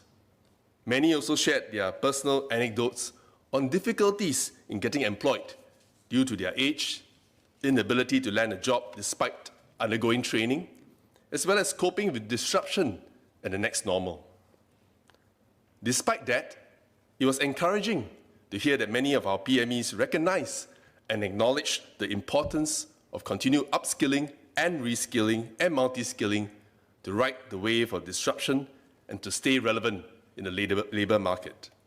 In fact, 81% of those surveyed attended training over the last 3 years, and 98% agreed that companies should proactively send their employees for training to stay relevant. Against the current economic climate and the challenges that COVID-19 has brought about, I can't help but emphasize the need to put Singaporeans at the heart of our policies and programs that impact their employment and employability. In short, their lives and livelihoods. For a start, more must be done to better protect vulnerable PMEs who are in their 40s to 60.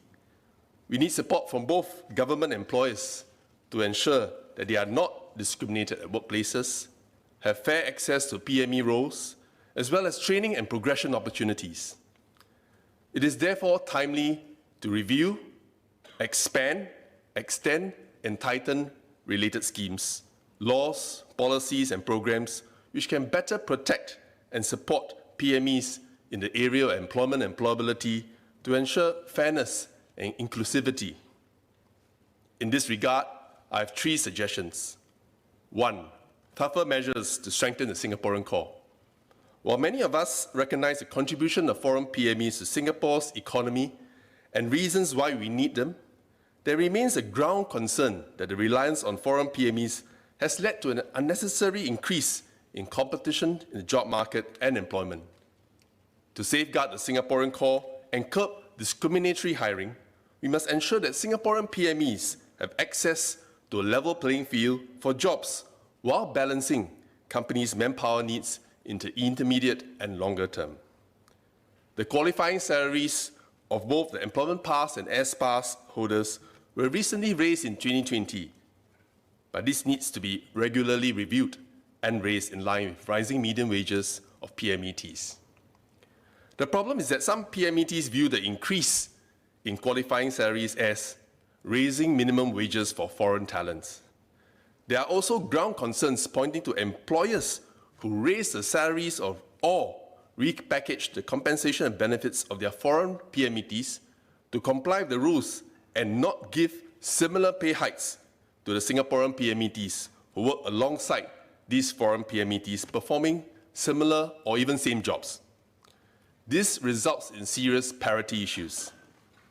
We also hear that there are employers who downgraded their employment pass holders performing the same job functions to S-Pass to comply with the policy changes.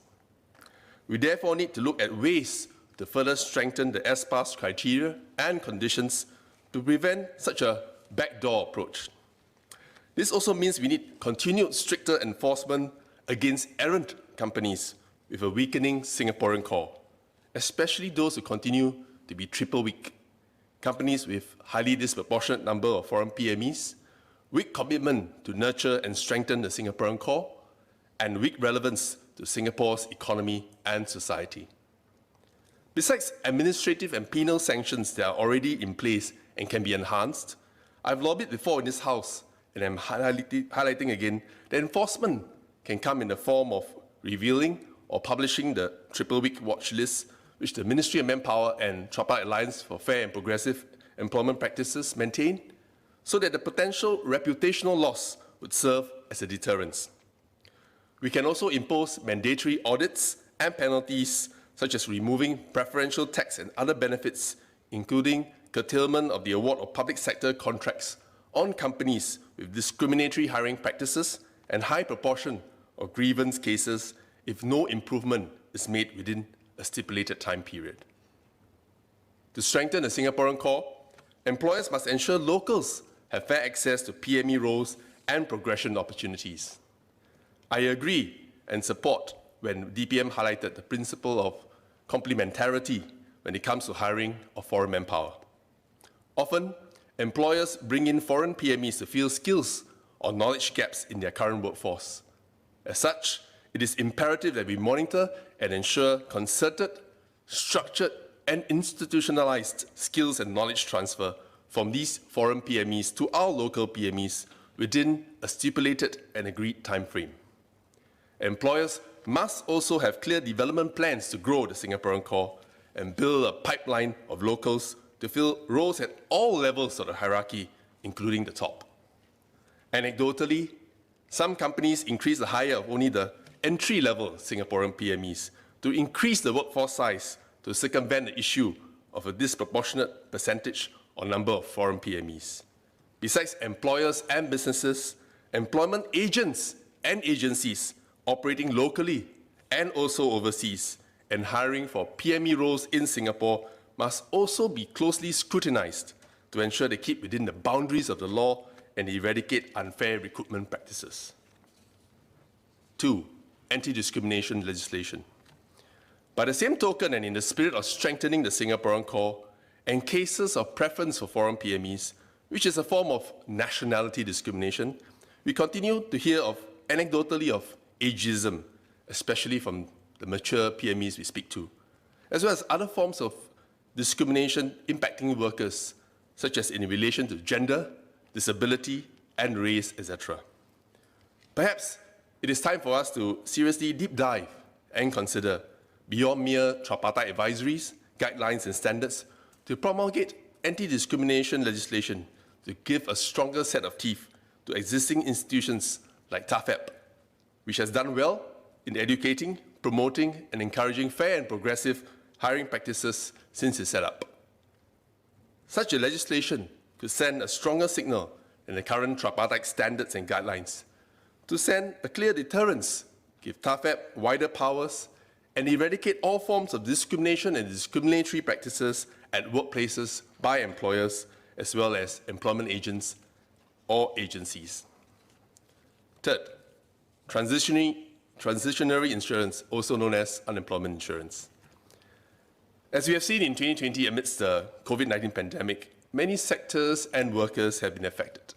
In fact, the government had to set aside a budget of 100 billion to save businesses and save jobs and to provide income relief and assistance to those affected by retrenchment or severe wage cuts. In this regard, and having gleaned from the various recessions and downturns, including this current downturn, it may be timely for us to consider introducing some form of transitionary insurance, commonly referred to as unemployment insurance, to help workers affected by retrenchment and job loss. I agree with Prof. Hun Hien Teck, and I'm cognizant that there's a need to go a deeper dive and examine the mechanics and the actual viability and sustainability of such a scheme. There are important considerations such as the trigger event, premium amounts, duration, and amount of payouts, whether it should be made compulsory to avoid self-selection, how we price the risk, the need for critical mass or universality, and whether it is to be implemented by any of our tripartite partners or all three partners together, or by a private sector entity, or even a social enterprise. Notwithstanding, we have seen such a scheme work well in countries like Germany and in some of the Scandinavian countries without causing excessive burdens on governments, employers, and employees alike. It could also be a possibility to explore and seed fintech or insurtech startups to come up with such a scheme, but with strong support from tripartite partners, especially the government, in the form of seed funding and support as well as co-funding. Mr. Deputy Speaker in Chinese. 今年的财政预算案是个针对性、长远性、为企业、为公有的预算案。但我最担心的是我们中年的专业经理还有执行人员，在实行计划以及蓝图，我希望我们能一创造一个以国人为核心的工作队伍；二制定反歧视法，消除在工作场所的歧视现象；三探讨实施失业保险，给工友在失业的时候有基本上的保障。Mr. Deputy Speaker, we recognize the growing need to ensure PMEs are adequately protected, have access to good jobs, and are equipped with the relevant skills. As we prepare for the next normal, it is important that we continue to entrench progressive and fair practices at workplaces and extend schemes to support local PMEs, especially the vulnerable workers, because every worker matters.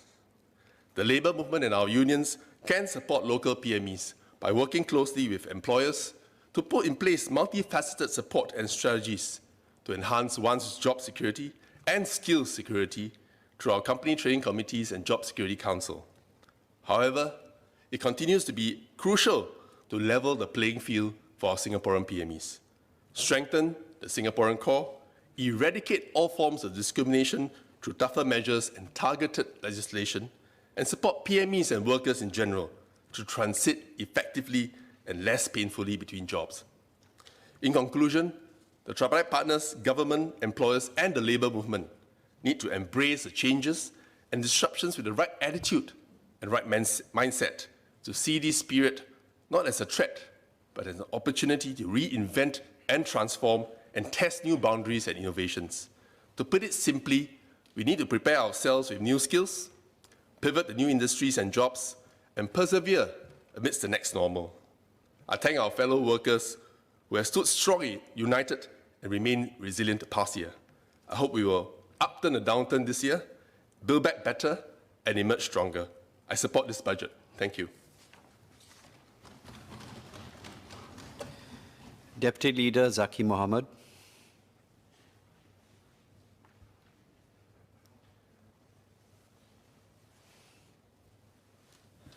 Mr. Speaker, on behalf of Leader, may I seek your consent and the general assent of members to move a motion to take the proceedings on the business set down on the order paper for today beyond the moment of interruption, please. I give my consent. Does the Deputy Leader have the general assent of honourable members present to so move? Deputy Leader, please proceed. Mr. Speaker, I beg to move that the proceedings on the business set down on the order paper for today be proceeded with beyond the moment of interruption, please.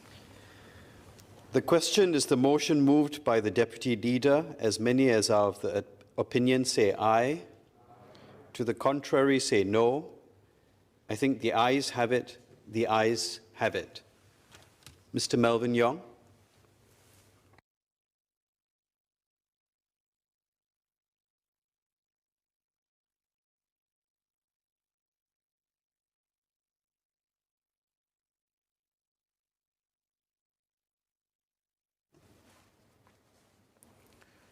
Mr. Deputy Speaker, I rise in support of the budget, which seeks to help all segments of our economy, workers, businesses, and households, to rebound strongly from the devastating impact of the prolonged COVID-19 pandemic. In particular, I support the government's proposal to set aside $11 billion under the COVID-19 resilience package to support workers and businesses, especially for sectors that are still under duress. The extension of the Jobs Support Scheme and the COVID-19 Driver Relief Fund, for example, will go a long way to assist our brothers and sisters in the aviation, tourism, and point-to-point transport sectors. But while we continue to provide support to affected sectors, we need to also address new macro trends that are developing in our workforce and at our workplaces. I will focus on two of them in my speech today. They are the phenomena of work from anywhere and work from home. In his speech, Deputy Prime Minister spoke briefly about workplace trends and hinted how in the not too distant future, Singaporeans will be able to work from anywhere in the world with just a laptop. I cannot agree more with the DPM. In fact, I would argue that the work from anywhere trend is already happening today. This ability to work from anywhere is both an excellent opportunity as well as a serious threat for Singapore and Singaporeans. How so? Competition for jobs will increase, and this will be no longer just be limited to talents located in Singapore. Instead, competition can come from literally anywhere in the world. What kind of jobs will be at risk? With seamless connectivity, supported by 5G technology, every job is at risk. But Singapore has never feared competition, even in the darkest of times. Instead, we learn, we adapt, and we always strive to do better than the competition. To prepare Singapore for the eventuality of global competition, we will need to rethink our key manpower policies. Will our work pass and employment pass regime remain relevant when companies no longer need employees to be physically based in one location to perform the work? How long will this conventional system of balancing our local-foreign workforce mix continue to serve us? But it is not all bad news. The ability to work from anywhere will bring the world closer to Singaporeans. A good example is James Kwah, a business development manager at Asia Market Entry, a consultancy company that partners with the Economic Development Board to bring investments into Singapore.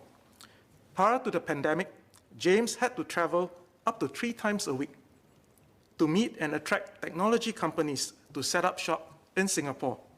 But his company had to innovate due to the global shutdown in air travel.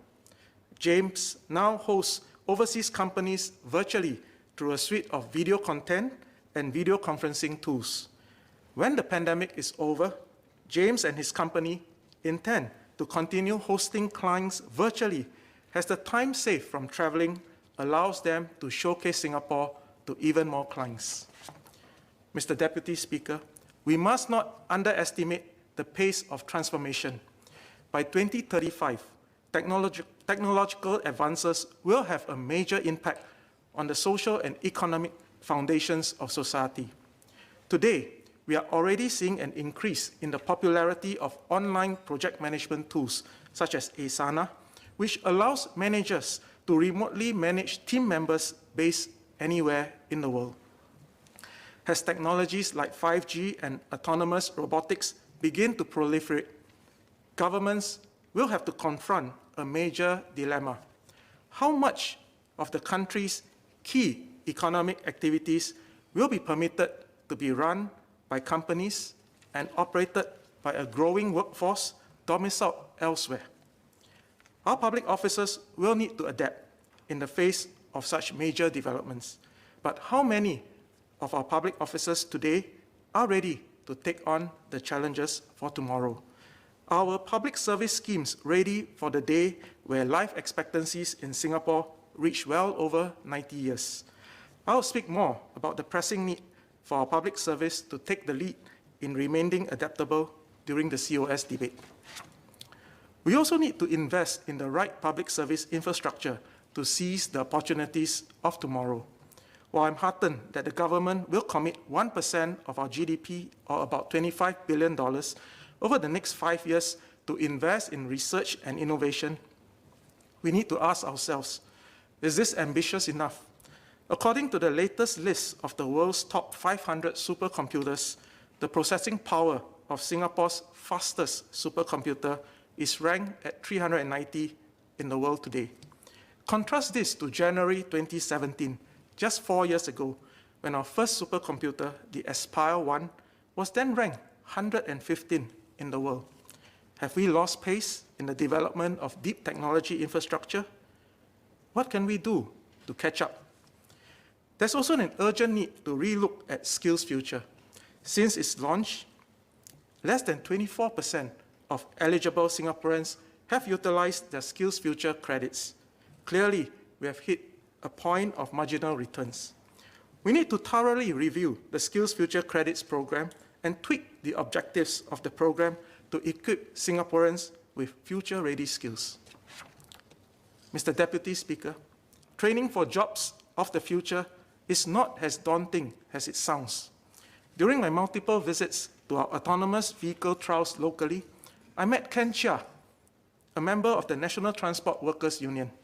Ken is a bus captain who is now a certified AV operator. When the AV is in operation, Ken's responsibility is to ensure the safety of his passengers and to take over manual control of the vehicle when needed. Instead of a conventional steering wheel, Ken uses a small handheld console comprising 2 joysticks. He jokingly said that it was easy for him as he played plenty of video games during his teenage days. But in reality, the initial training was anything but easy for Ken. More comfortable with the Chinese language, he had a tough time understanding the original training content as he was taught in English by a French instructor. But the company stepped in and the training materials were translated into Chinese for him. The lessons were also adapted to provide more hands-on training. Ken is a good example of a worker who is already performing a job of the future. Every worker matters, and the labor movement is committed to helping every worker transform and be ready to take on the jobs of tomorrow. Mr. Deputy Speaker, COVID-19 has caused a fundamental shift to our workplace culture, with many companies allowing their employees to telecommute, and local banks such as DBS and UOB have already committed to make flexi work arrangements a permanent policy post-pandemic. Working from home, however, has brought along its own set of challenges relating to space and caregiving needs. First, being productive while you work from home requires sufficient space. Parents will know what I mean. Without a dedicated area to work, we are easily distracted with our children and by other things in the house that need our attention. Unfortunately, space is increasingly difficult to come by.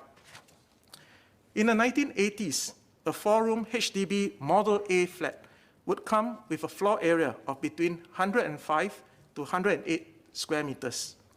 Today, new 4-room HDB flats have a floor area of 90 square meters. HDB flats have shrunk in size, understandably, due to the reduction in our average household in size. But with more working and learning from home, is it time for us to return to building bigger HDB flats once again? An extra 15 square meters can provide Singaporeans with a study room that can also double up as a home office. Second, let us provide better support to caregivers. For many, working from home also means juggling work with caregiving needs. These informal caregivers are often disadvantaged in their careers and retirement adequacy. But we have an opportunity to change this. According to a Straits Times survey, 8 in 10 workers in Singapore prefer to work from home or have flexible work arrangements. With this new normal of working from home, we need to encourage more employers to adopt flexible work arrangements. This will allow caregivers to concurrently work and care for their loved ones without having to make the difficult decision to choose one over the other. In Radin Mas, we are building an ecosystem to support our residents with caregiving needs. Last year, we brought some of NTUC's most experienced career coaches to the community center to help those who need career guidance and job placement services. This has been particularly helpful for caregivers who had left work for a period of time and were struggling to return to the workforce. Today, I'm happy to announce the new Jobs Closer to Home program. This is a pilot partnership between the NTUC and the Singapore Manufacturing Federation. to help residents in Radin Mas find jobs closer to home, more specifically within a 5-kilometer radius of the constituency. Residents with caregiving needs often tell me that they cannot afford a long commute to work. With this initiative, we hope to plug this gap and help match our residents with nearby companies. Most jobs on offer today are just a short bus ride away. Mr. Deputy Speaker, Budget 2021 will be the first time in our history that we are drawing on our reserves for a second consecutive financial year. This is an unprecedented move that befits the unprecedented crisis that we are facing as we tackle the twin challenges brought about by the pandemic and the macro global trends affecting our workplaces. I'm confident that the resources set aside in this budget will spur transformation among our workers and our businesses. The extension and enhancements made to the jobs growth incentive will help all segments of workers, including mature workers, persons with disabilities, as well as ex-offenders, to transit into jobs in growth sectors. The labour movement stands united with the government in helping Singapore emerge stronger together from the shadows of the pandemic and tap on the opportunities that the future holds. With that, I support the budget. Mr. Abdul Samad.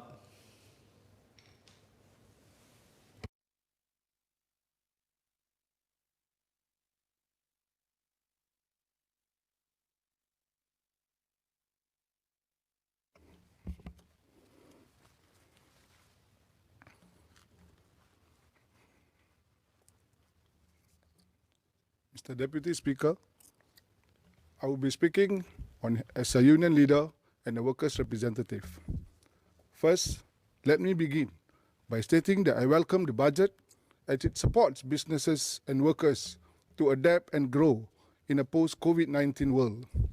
I am especially heartened by the additional wage support through the extension of job support scheme to support our workers in the hard-hit sectors.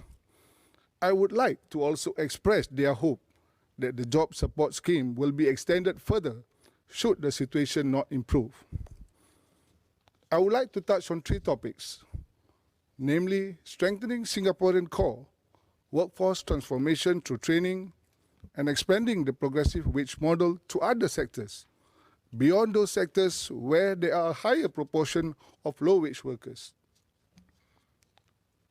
Singapore's only natural resource is our people, and safeguarding jobs for Singaporeans must continue to be our key focus. I am encouraged by the various measures in the past and current budgets to strengthen the Singaporean core.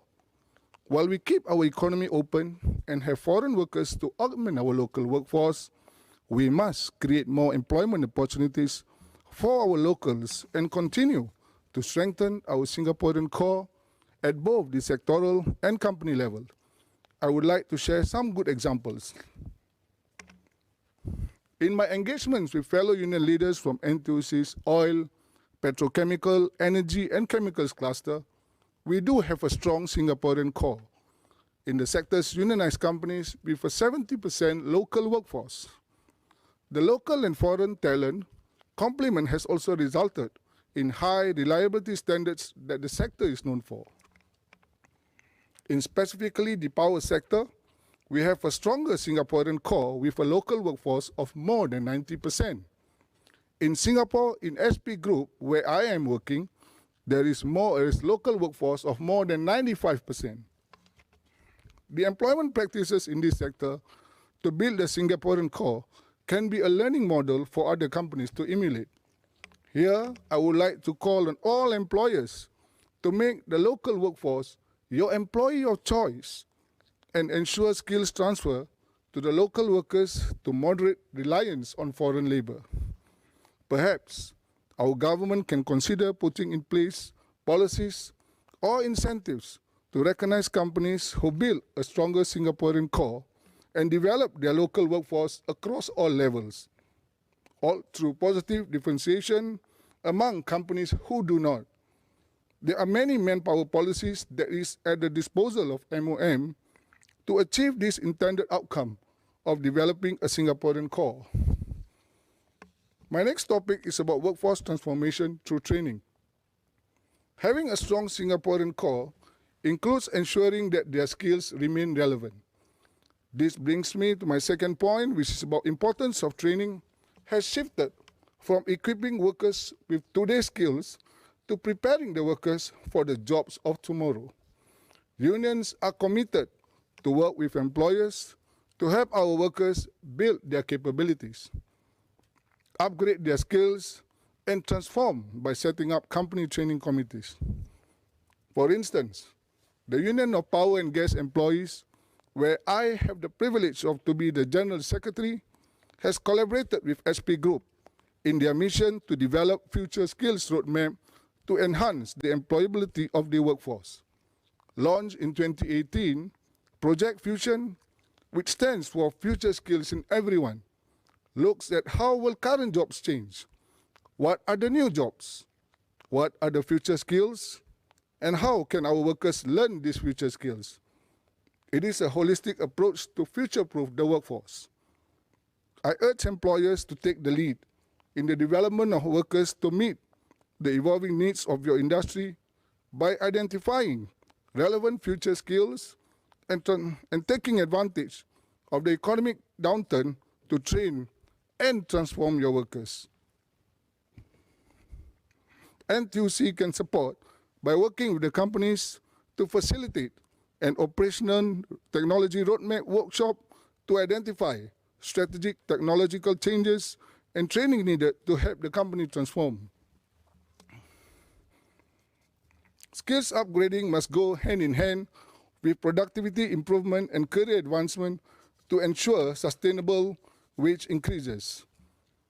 Workers who are performing higher value-added jobs should look forward to better wages, welfare, and work prospects in line with the productivity gains. This can be achieved through the progressive wage model, which leads to my third topic for today. PWM was launched in June 2012 to enable workers to achieve sustainable wage increases through the acquisition of better skills and higher productivity. While it has thus far been implemented in low-wage outsourced sectors, including cleaning, security, and landscape, the PWM is applicable to all sectors and PME jobs as well. In fact, many of the unionized companies in the oil, petrochemical, energy, and chemical industries have a structured career development plan for their employees that is mapped to skills and salary ladder. This is akin to the PWM's value proposition and has allowed many workers to achieve sustainable wage growth through upskilling and career progression. I believe every responsible employer has a career development plan for your workers. Beyond having that career development plan reside in the individual company, I would like to echo NTUC's aims to have PWM in more sectors and call for sectoral agencies to work with employers, unions, and professional associations to implement the model beyond the existing mandatory sectors. The sectoral level PWM will allow workers to have the visibility of the career pathways and salary progression in tandem with the skill upgrading and productivity improvements. Workers will have sight of the career and salaries that the sector has to offer them, as well as the required skills and training. This will provide a useful roadmap to attract fresh graduates, meet career switches, develop and retain locals in the sector. During downturns, the visibility of the sectoral PWM skills will facilitate cross-function, cross-company, and cross-sector mobility for workers from restructuring companies to companies that are hiring.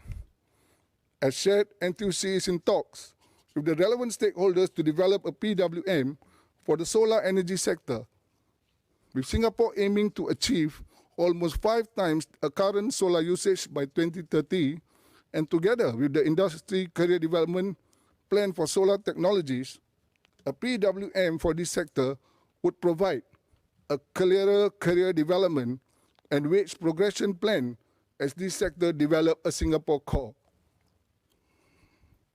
With all the above effort and examples, I hope to see more sectors come on board and implement the PWM. Let me now say a few words in Malay. Langkah melanjutkan skim bantuan pekerjaan atau JSS kepada sektor penerbangan, aeroangkasa dan pelancongan amat dialu-alukan oleh Kesatuan Kerja di sektor-sektor tersebut. Mereka juga berharap ia dapat dilanjutkan lagi sekiranya keadaan ekonomi masih lagi malap. Malah harapan mereka juga pemerintah sentiasa meninjau situasi ini dan terus melakarkan langkah-langkah pembukaan semula sektor ini bersama rakan-rakan antarabangsa supaya industri ini dapat kembali aktif seperti dahulu. Dalam kesempatan ini juga, Gerakan Buruh berterima kasih kepada setiap syarikat yang masih mengekalkan dan membiayai pekerja anda dengan adanya skim bantuan pekerjaan. Elakkanlah seberapa mampu dari sebarang jenis pemberhentian kerana setiap pekerja yang hilang pekerjaan akan menjejas perbelanjaan seluruh keluarga, bukan hanya pekerja itu sahaja. Malah, gunakanlah waktu ini untuk menghantar pekerja-pekerja anda menjalani latihan untuk meningkatkan kemahiran mereka dan juga mengenal pasti kemahiran baru yang anda perlukan supaya pekerja anda lebih bersedia dengan adanya pekerjaan yang baru di masa hadapan. Antara kemahiran yang diperlukan sekarang dan masa hadapan adalah kemahiran teknologi dan yang pelbagai seperti kemahiran digital, penganalisaan data, kecerdasan buatan dan sebagainya. Majikan perlu mengenal pasti jenis kemahiran yang diperlukan daripada pekerja mereka dalam mengenal pasti jenis latihan yang diperlukan. Kita selalu mendengar tentang pekerja yang sukar atau tidak mahu menjalani latihan. Itu adalah satu tanggapan yang tidak benar. Tolong jangan salahkan pekerja sepenuhnya dalam bab latihan. Sebenarnya apa yang kami harapkan adalah latihan itu meningkatkan taraf kami sebagai pekerja demi mencapai kerjaya yang baik, kebajikan dan suasana kerja yang lebih sempurna. Malah, apa yang kami harapkan selepas latihan, gaji kami juga dapat dinaikkan dengan peningkatan produktiviti kami. Selain latihan, Kesatuan Sekerja menyeru pemerintah untuk menggalakkan majikan membina teras Singapura yang kuat dalam tenaga kerja mereka, bukan hanya dari segi bilangan, malah juga berkemahiran dan keupayaan serta daya saing. Lebih baik lagi jika pemerintah boleh memberi insentif kepada majikan yang mempunyai teras Singapura yang kuat dalam tenaga kerja mereka. Mempunyai teras Singapura yang kuat akan memberi galakan dan semangat untuk pekerja teras Singapura meningkatkan kemahiran mereka serta gigih bersaing demi meraih peluang untuk mendapatkan pekerjaan. I would like to close my speech by making two key points. First, NTUC will continue to help workers of all colors, ages, and nationalities achieve gainful employment through better jobs and a better living, through higher wages, so that they can live a better life. We call on the government to continue formulating and implementing labor policies that aim to develop a globally competitive workforce and a great workplace for a cohesive society and a secure economic future for all Singaporeans. To our employers who is hearing this budget debate, we hope that you will do your part to transform your business, enhance productivity and competitiveness, and upskill your workers for future jobs. This is Singapore's tripartism model. Finally,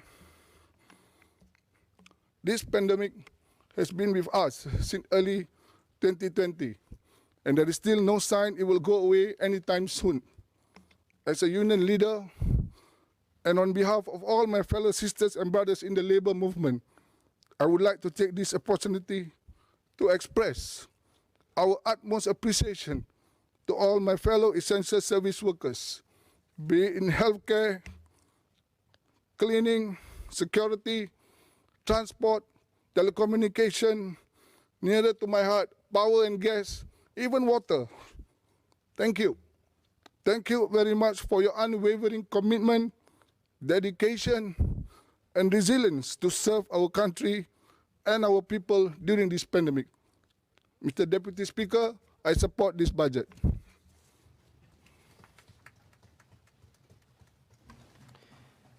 SMS Heng Chi Hao.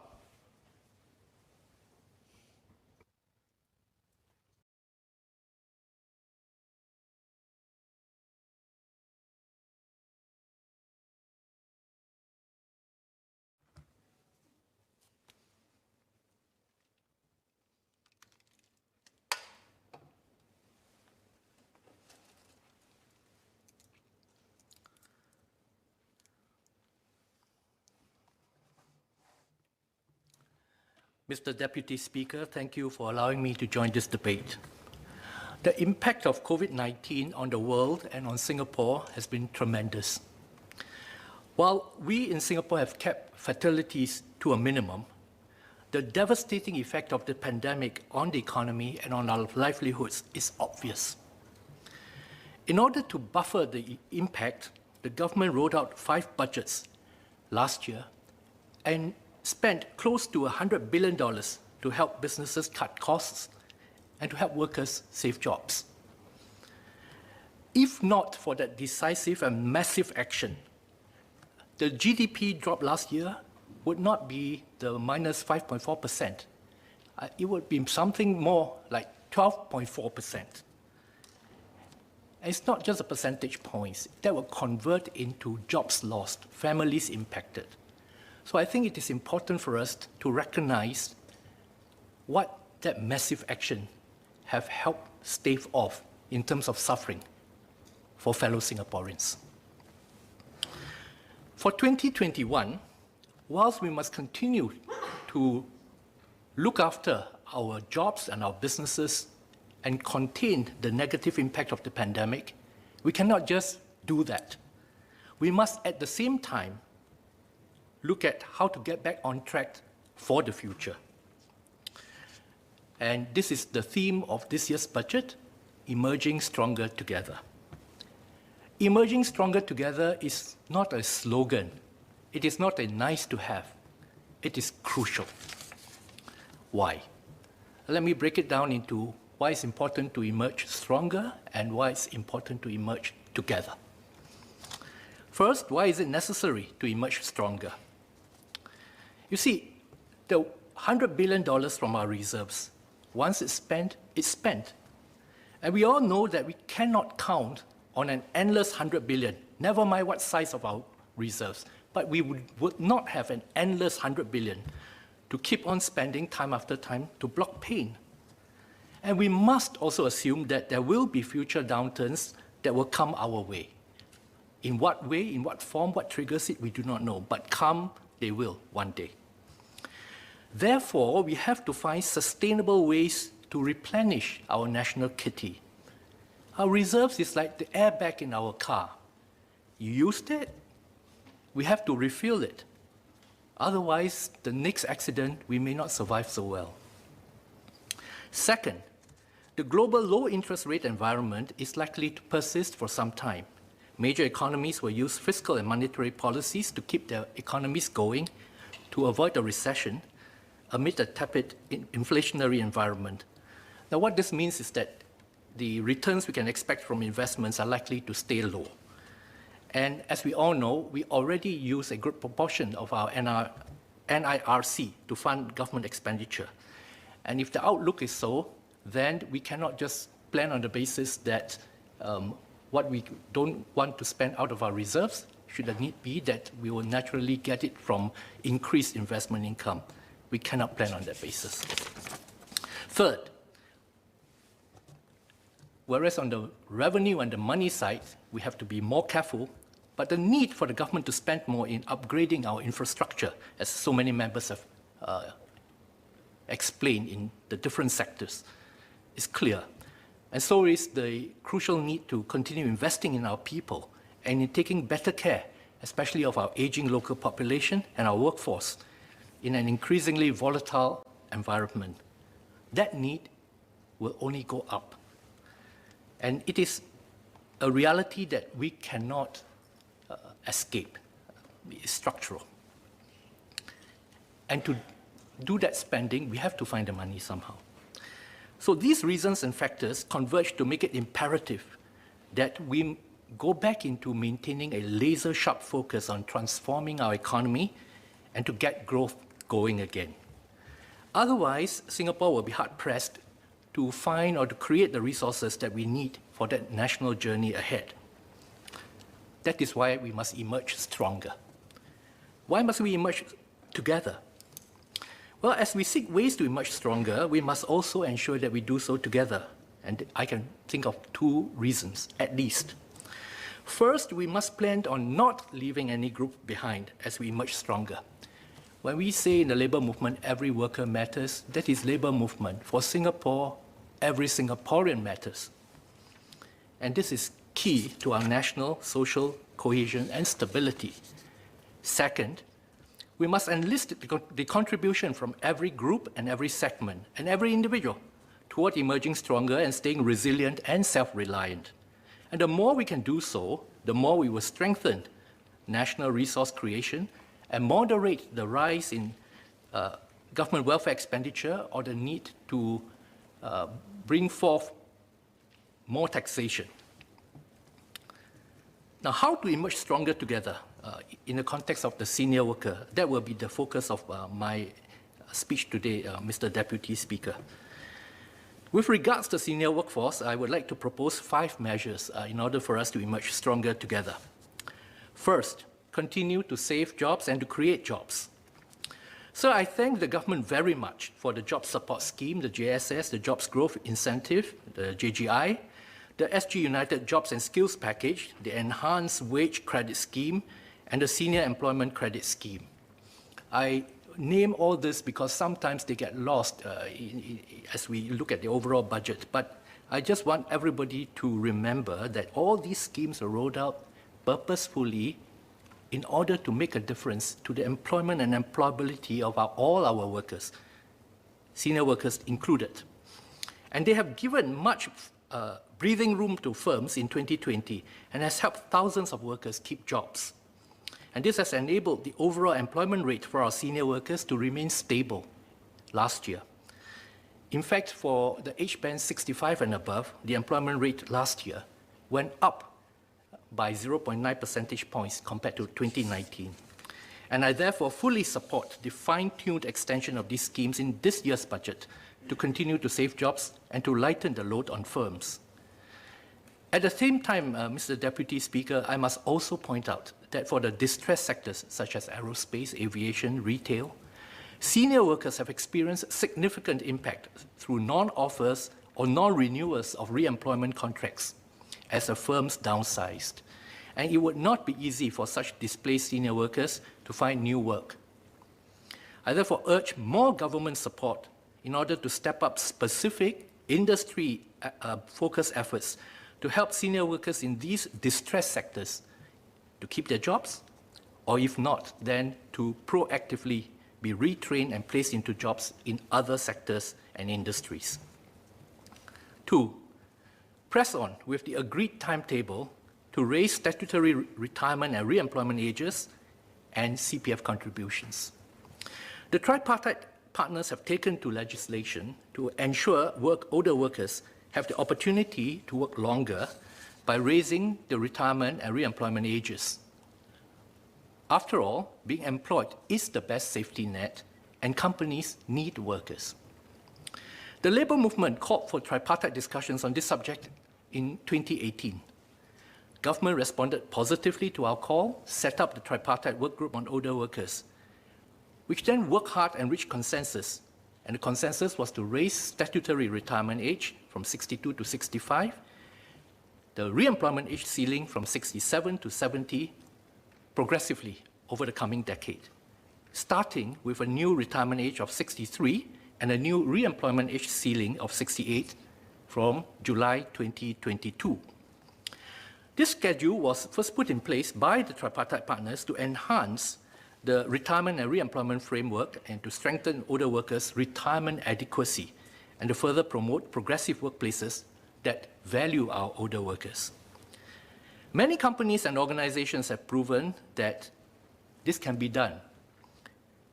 NTUC, for example, we walk the talk. We, as an employer ourselves, we have taken the lead and raised the organizational retirement age and re-employment age ceiling by 1 year from 1st January this year. And this was earlier announced. Our social enterprises will do so from 1st July this year, also earlier announced, and this is a year ahead of the national timeline. The public sector has done likewise. Civil Service announced in 2019 that it will raise the retirement and re-employment ages of its officers by a year to 63 and 68 respectively in July this year. Again, a year ahead of the national schedule. Outside NTUC, outside the public sector, when we look within the unionized sector at the private sector employers, we have been encouraging, and we have seen more than 100 employers in the unionized sector who have voluntarily either up the retirement age within the company or increase the re-employment age within the companies, or both. And this number, compared to the number that we saw in 2019, it basically doubled. And it covers companies across different sectors. We have companies who are in the attractions area, hotels, food manufacturing, childcare, and many other sectors. So it is fairly broad-based.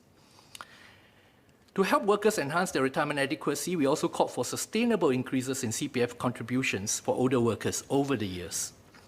Unfortunately, last year, COVID-19 disrupted our whole economy, forcing the planned CPF enhancements to be deferred by a year to 1st Jan 2022. And the labour movement deliberated hard, but we supported that deferment because we understood that in the depth of that pandemic, in the depth of that disruption, the most important thing is employment. So we don't want our older workers to be put at unnecessary greater risk of losing their jobs. Yet, Mr. Deputy Speaker, while we do that, I want to remind this House and everyone out there that we must be careful to keep pace with our original intent and purpose of helping older workers enhance their retirement adequacy, given our longer lifespans on average. This was the purpose for that work group, for my calling for it in 2018, for the consensus that was developed for that agreement. It wasn't done haphazardly. It was for a strategic purpose in order to secure our national objectives and to make sure that as many of our older workers would have better retirement adequacy, which is a point that is shared by both sides of the House. Therefore, we must be careful not to kick the can down the road further, because if we negatively impact on retirement adequacy, that will come back to bite us earlier and harder. I'm therefore calling for the planned raising of the statutory retirement and re-employment ages in July 2022, as well as the agreed deferred improvements to the CPF contributions now due in January 2022, to be proceeded with without further delay. At the same time, I also urge government to help employers defray the cost of the enhanced CPF contributions through the CPF transition offset, which was also within the plan prior to that deferment. 3, strengthened adoption of flexible work arrangements. In Budget 2019, I pointed out that if we can implement flexible work arrangements more systematically and pervasively, we will be able to retain significantly more local workers and allow more middle-aged workers to undertake caregiving without having to quit work and then to be able to return work post-caregiving. I was very pleased that Mr. Melvin Yong has made specific arrangements within his Radimas constituency in order to bring this forward. And it's important that we do so, because it would be a pity if workers have to choose between work and family, just because companies do not offer enough flexible work options. Here, COVID-19 has done something good. It has forced employers to reassess how work can be done in non-traditional ways. In other words, not necessarily at the workplace, not necessarily full-time. Certain roles can be done from home, at least a good part of the time, or part-time work might be actually doable in combination, or to implement, for example, staggered starting times. So the way in which you can maximize the use of your manpower and tap manpower sources can be a lot more flexible. And I think COVID-19 has opened the eyes of both employers as well as workers to that possibility. And both have learned and have adapted. We must build on this insight and make further gains and not just lapse back into the status quo and go back into the same old of must be here at the workplace and must be full-time. I therefore urge government to strongly support the more pervasive adoption of flexible work arrangements, and this can significantly improve employment outcomes for senior workers, for the middle-aged older workers who might have otherwise to leave work in order to look after older family members and then cannot come back. 4, strengthen skills building for senior workers. When COVID-19 struck, businesses started to pivot more to technology, and individuals also had to quickly pick up new skills in order to be able to cope well within that new situation. So nowadays, using our smartphones, our laptops, our tablets, for example, to order food or scan QR codes for services, to conduct meetings online, leverage e-commerce platforms, have now become very normal, second nature to businesses and many individuals. Senior workers had to adapt, and many did. So what has this taught both employers and our senior workers? That lifelong learning for lifelong employability is completely achievable, can be done, has been done. COVID-19 forced us, a lot more amongst us have done so. Therefore, once again, just like my call on that flexible work arrangement insight not to go to waste, we must also not let the progress achieved through this painful adaptation during the pandemic with regards picking up new skills, using of new technology, must not let that be wasted and must not allow old mindsets and prejudices to return, old practices to return that will only stymie us. Otherwise, in this fast-changing business models and technology, we can only expect even more and faster displacement of our senior workers. And then that will eventually lead to all those negative scenarios that we really dread and want to avoid. Chief among which would be retirement inadequacy. To do so effectiveness, there must be specific mechanisms within industries and workplaces to operationalize the intent. Here, what do I mean? It means that it is not only about policy, policy is important, it is not only about funding, but funding is important, but it is about then who is supposed to get together with whom in the company to discuss what is needed, who is supposed to be sent for what, and then to execute that. Only that action will give us the results that we need.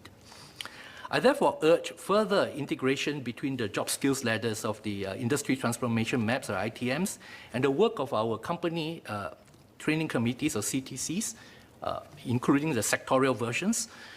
And for the CTCs are equipped to help companies undertake operations technology skills road mapping. And I think we should do more in order to resource them so that they can propagate even faster. They can then be our machinery to ensure that purposeful skills building take place in the economy and that workers of all ages, and here I have a particular emphasis on senior workers for reasons I think is quite obvious to us all, that they are vulnerable to being left out. And therefore we must not let that happen, and CTC will be the machinery where we can better ensure that they are not forgotten, but that they are included and they are part of this progress. 5, strengthen health of senior workers. For many years now, workplace health has focused on wellness and chronic disease management, diabetes, high blood pressure, and the like. All this remain valid. At the same time, COVID-19 has taught us something else, that actually we cannot say that we are not vulnerable to infectious diseases. And depending on what we're talking about, these diseases can indeed pose a very severe threat to individuals, to corporates, even to our whole economy and society. and where such infectious diseases can be prevented or be better managed with vaccination, then I think that it must be to the advantage of workers, the firms, and the state to assess which are the most cost-effective science-based ones to vaccinate against. The Ministry of Health established what is called the National Adult Immunization Schedule, or NAIS, in November 2017. That is pre-COVID. In order to provide guidance on vaccinations that persons aged 18 years or older should adopt to protect themselves against vaccine-preventable diseases. In the light of the COVID-19 experience, I think the usefulness of this schedule has become even more salient. I therefore urge government and the tripartite partners to work together to see how best to leverage science-based, cost-effective vaccination to enhance business resilience and senior worker health. This will also help forestall the potential discrimination against senior workers' employment or employability on account of real or perceived higher risks of infection and the impact that might have on company operations. Mr. Deputy Speaker, in conclusion, if COVID-19 has taught us anything, it is that the perceived barriers to employing older workers can be overcome, and that older workers have once again proven their value and their adaptability. The labour movement will continue to do our utmost to work with tripartite partners and senior workers to enhance their employment and employability. We must also ensure that the right HR practices are in place to tap the potential of our senior workers and to recognise their contribution. Because every worker matters, our older workers matter. And this is what emerging stronger together really means for our senior workers. Mr. Deputy Speaker, I support the budget. Thank you. Seah Kian Peng.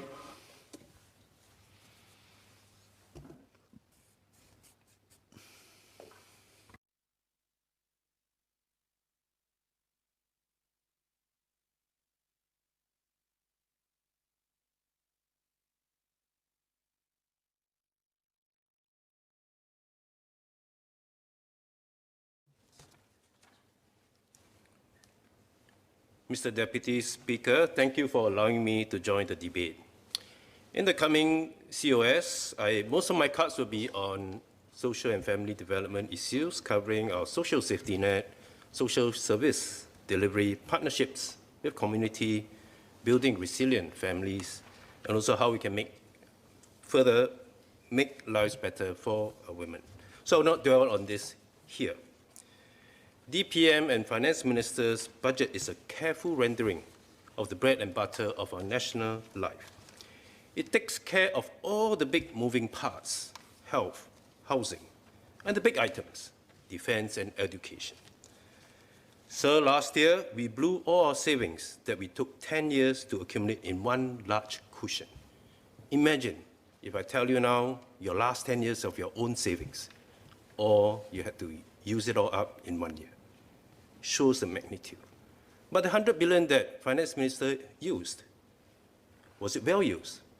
As what DPM Heng has said, and I quote him, we averted the worst and prevented deep economic scarring and permanent impairment of our economic strengths, unquote. We saved jobs, spent on healthcare, and now we are making sure all of us are protected. This is the clear and visible, the immediate and vital policy goal. But there are many things that are invisible, and it takes generations to grow. Our sense of identity, what kinds of persons we are, and how we relate to each other. Increasingly, this is not just a matter of real-life interaction, but also a matter of online culture. How we speak and write to each other when we cannot see each other face to face. When we think of the other side, not as a human being with feelings, a sense of dignity, and to whom we owe duties, but as faceless digits. It is then that we feel free to insult, to complain, to load with vulgarities, expletives, and crass innuendos. So the digital world is now an empire, far-reaching and powerful. To live the good life there, we need to develop a good online culture.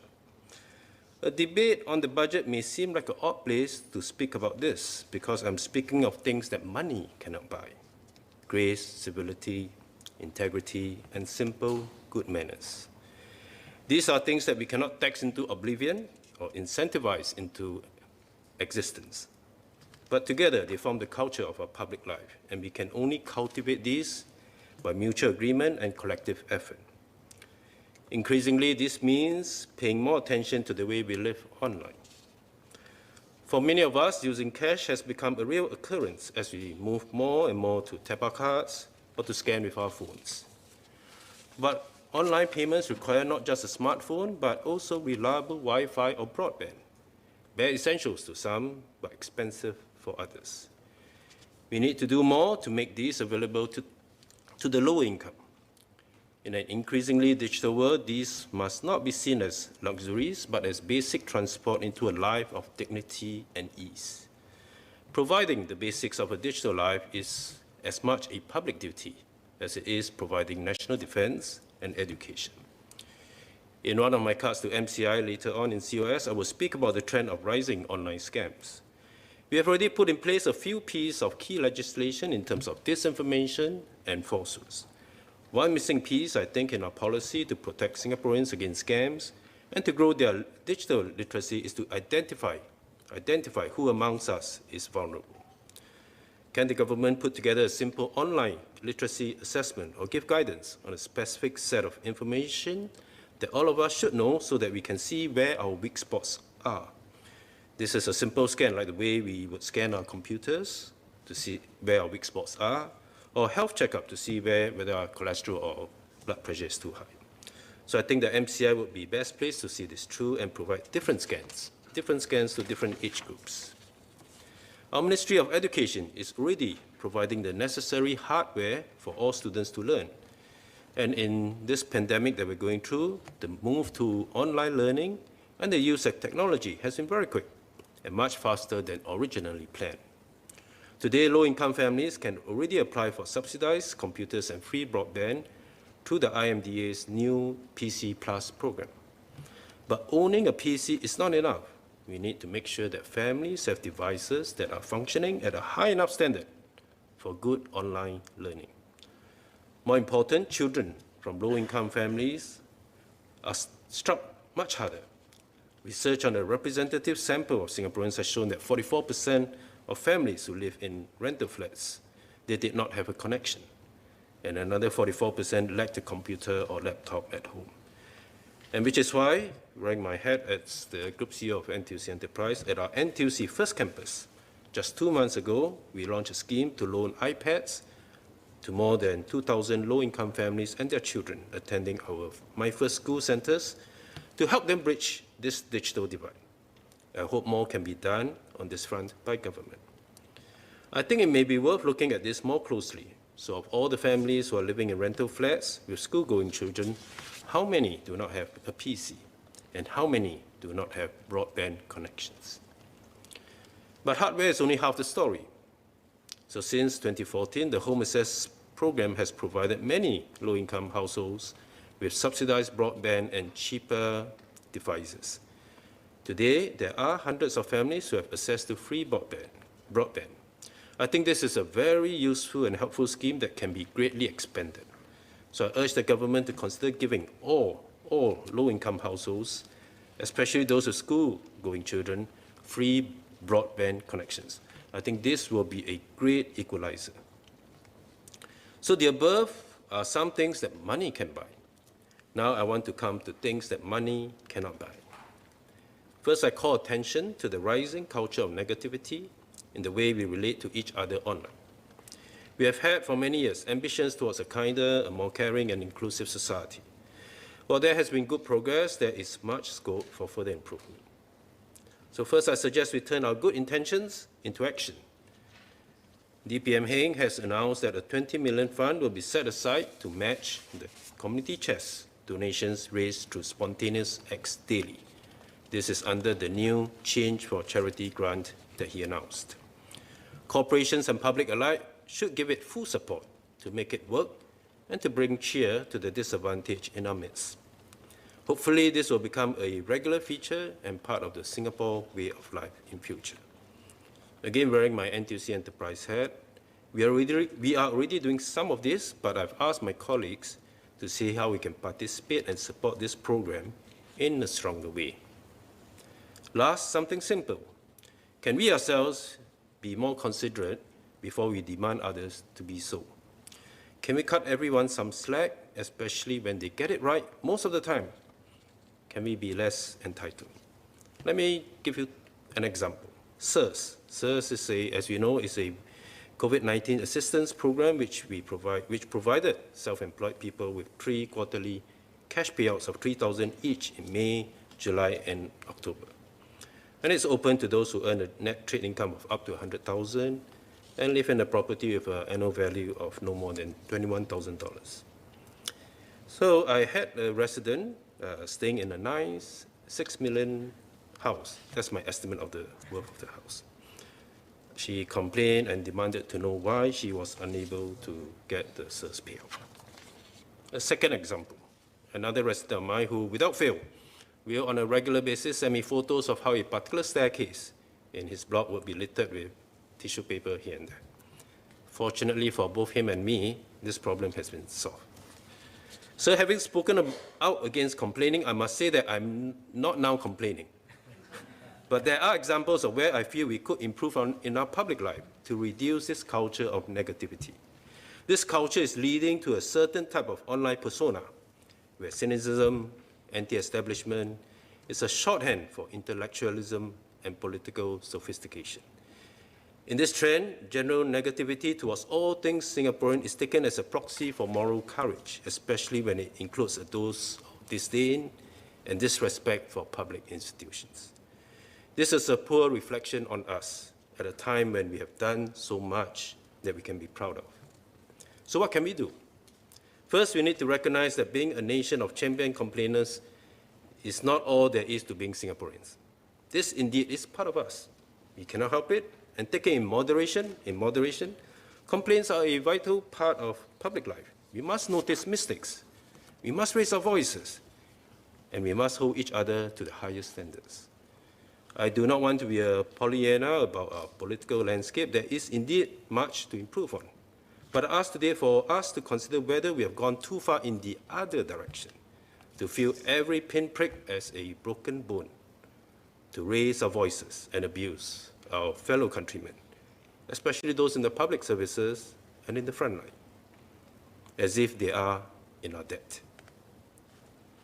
Building a culture of unity and a strong sense of identity has always been a challenge in Singapore, a country that is too small to count on its own domestic market, but an ambition too large to be denied, too diverse to take our nationhood for granted, but united enough to agree over 50 years on things which have torn many other countries apart: race, religion, language, politics. Before I end, I want to highlight my strong support and thanks to government for the continued enhancements and incentive schemes for organizations to build and to strengthen their local core, and the strong support for mature workers, as what my colleague SMS Heng Chi has just talked about. Wearing my NTUC enterprise hat again, this is close to our hearts. We are proud that we have a strong, very strong local core at all levels, management as well as rank and file. And look at the demographics of our workforce at our largest SE, NTUC FairPrice.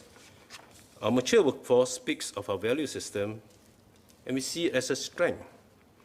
66% of our staff, that's about 2/3, are more than 40 years old. 46% are more than 50 years old. And 22% more than 60 years old.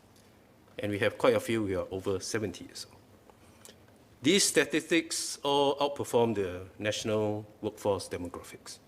Yes, the more senior in age staff, they may be a tad slower, less physically agile, but they make up for it with their patience, their dedication, their competence, and their reliability. All said, every worker, young and old, every worker matters. As a country, we must welcome diversity. We must look out for each other, and always make sure we bring people along in our transformation journeys and leave no one behind And most importantly, we must accord respect to all. These threats towards fragmentation and polarization have become ever more important as the reach of the digital empire grows. To combat the dark sides of this empire, we must recall what we owe each other, an obligation and a duty to respect each other. We must recognize the role each of us play in our public life and join together in this journey with maturity and common purpose. For my fellow Labour MPs and the many union leaders, like NMP Abdul Samad, and many other industrial relations officers working hard on the ground, NTUC led by our SecGen, Ng Chee Meng, will continue to walk the talk. We'll continue to push for workers' interests, always striving to do better with our actions amidst the complaints. Sir, I support the budget. Ms. Yeo Wan Ling.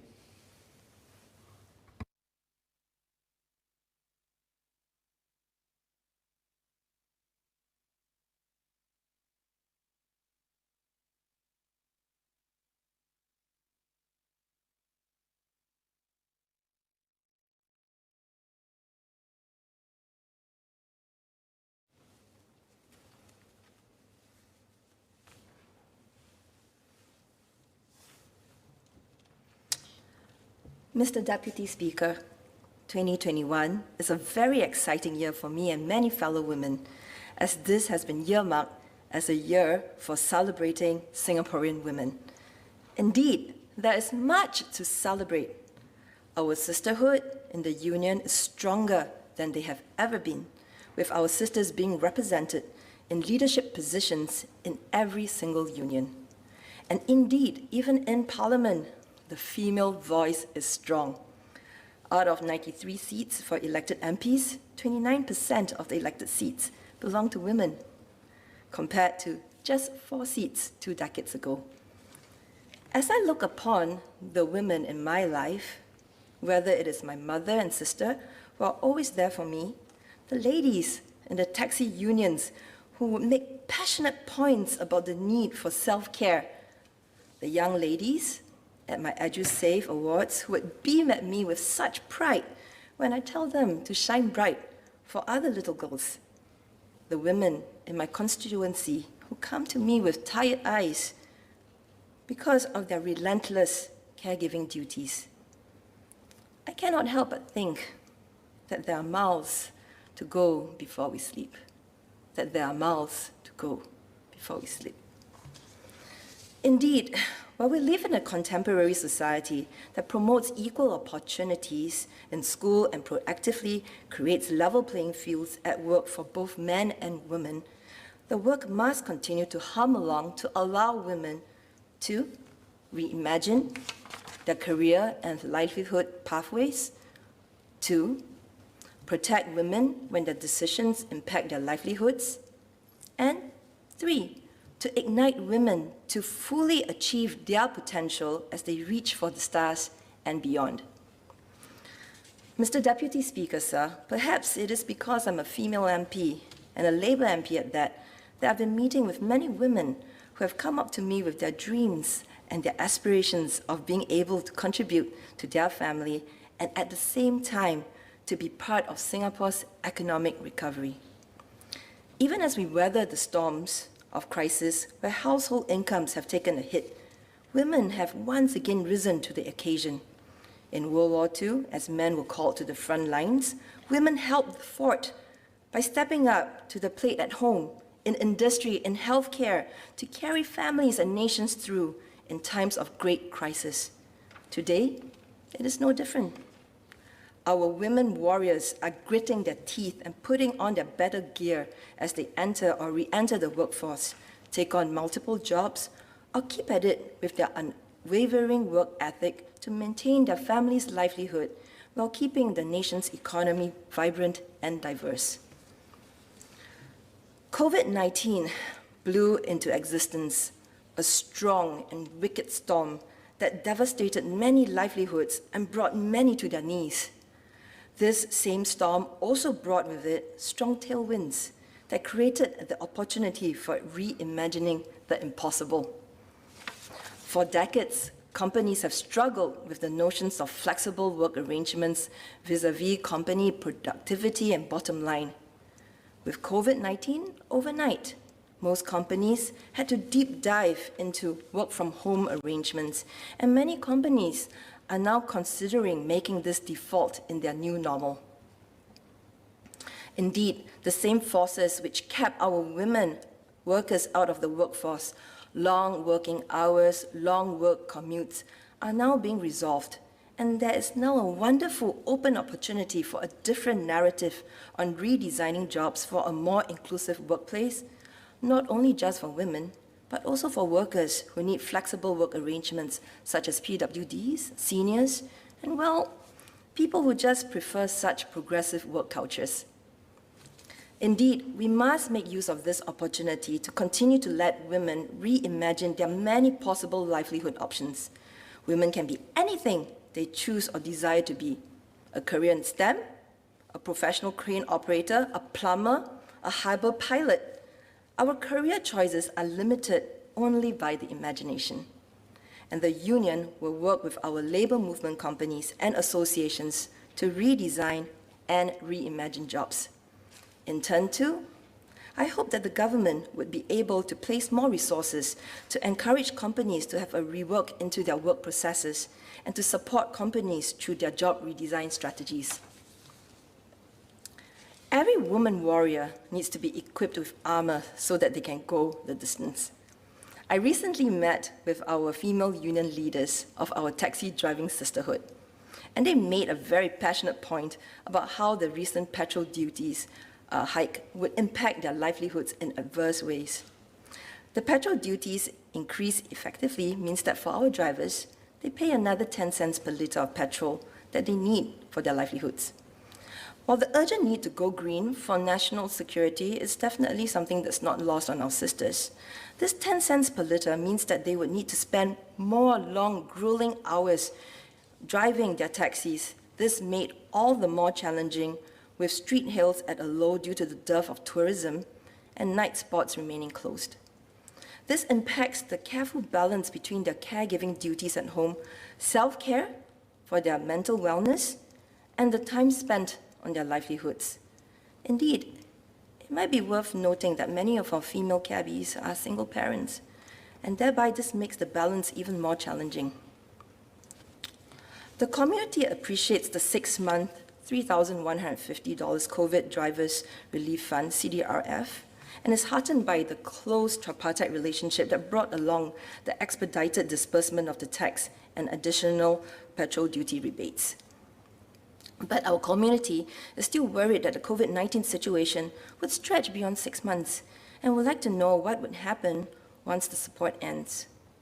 True to the protective gear that the union would provide for all our workers, our unions would take the feedback and work with our tripartite partners, LTA, the private hire platforms, taxi platforms, in coming up with further support to ease the transition into the higher duties and also in other COVID-19 related difficulties. I met with a rather distraught constituent who was very stressed about managing her caregiving responsibilities at home.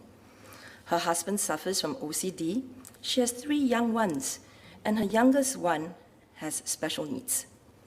After speaking with me at length about her issues, she actually heaved a sigh of relief and said that she will now go over to the nearby KFC. She explained that once a week she goes to KFC for 45 minutes for a coffee break. She spends this time all by herself, and she will watch a quick episode of a Korean drama, which incidentally is also 45 minutes.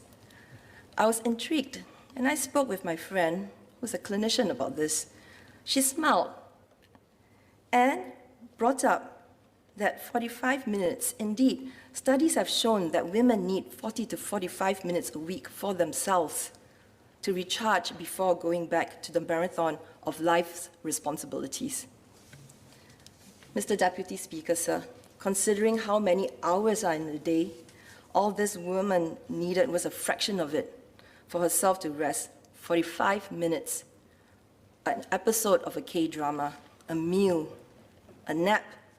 If we see our pots boiling over on the stove, Do we not remove the lid a little to remove the pressure?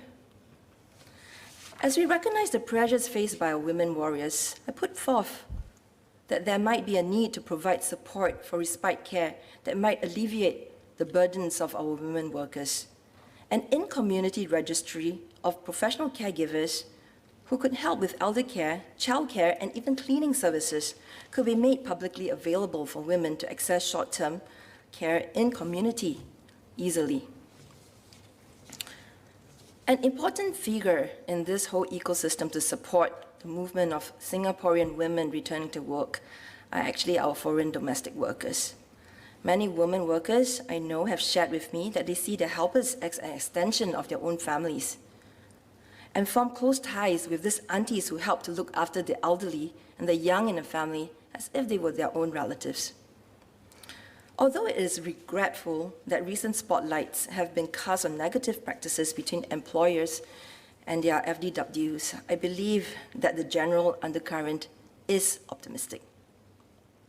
Together with NTUC's Center for Domestic Employees, my team over at the Women and Family Unit conducts a monthly advisory and legal clinic for employers and FDWs.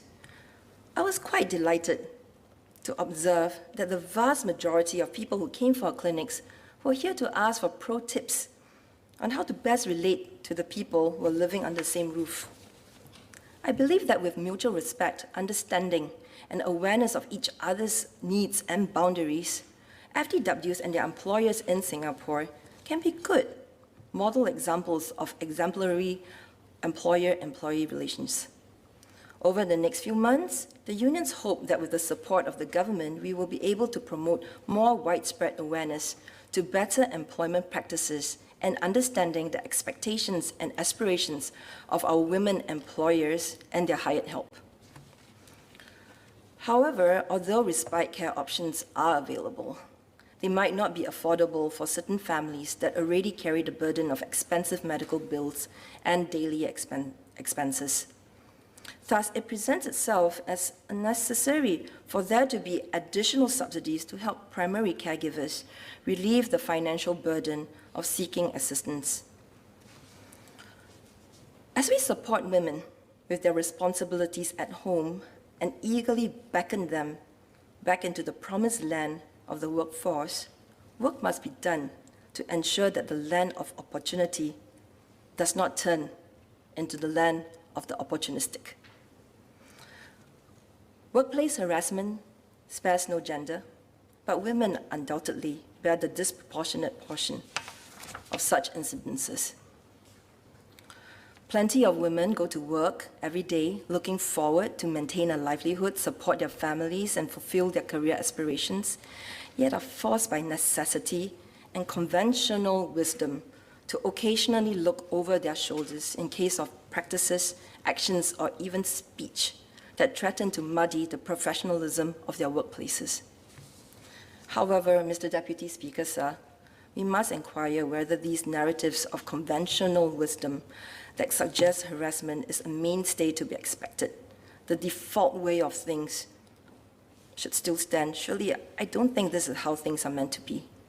Coveted honors of being a great place to work must always play second fiddle to the bare necessities of a safe place to work. And this is the assurance our workforce needs. Indeed, a safe place to work also extends to good, fair hiring practices, good work-life harmony, and progressive retention and employee development policies. Mr. Deputy Speaker, in Mandarin, please. 在忙碌的新加坡社会里，不知道40分钟的休息时间对大家而言是长还是短。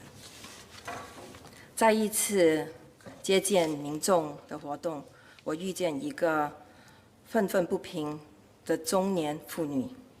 老实说，她的愤怒的气势让我敬畏3分。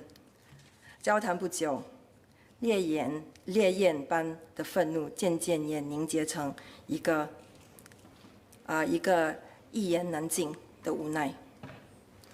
一位30出头的女人家，为了家庭成天烦恼，孩子、收入和下一个餐的着落等等问题。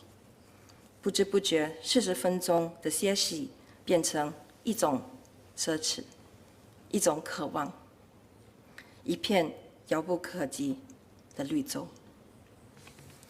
我们必须在短期内为家庭照顾者提供喘气服务。喘气服务指的是暂时的减轻照顾者负担而提供的短期服务。长期下来，我们必须进行适度的宣导，共创有包容心与同理心的社会及设施，减轻我们照顾者后顾之忧。Mr. Speaker in English, Mr. Deputy Speaker in English, please.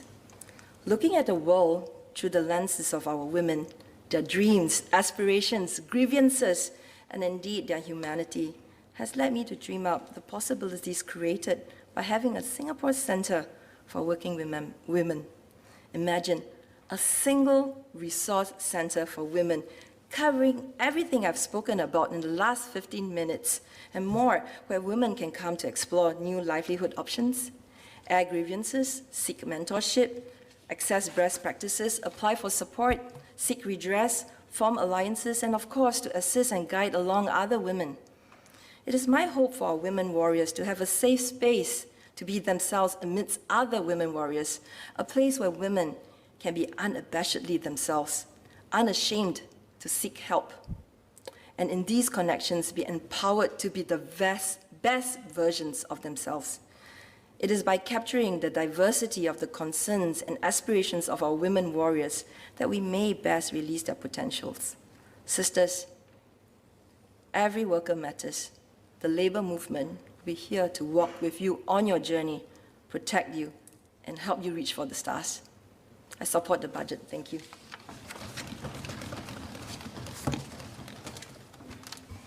Mr. Desmond Chu.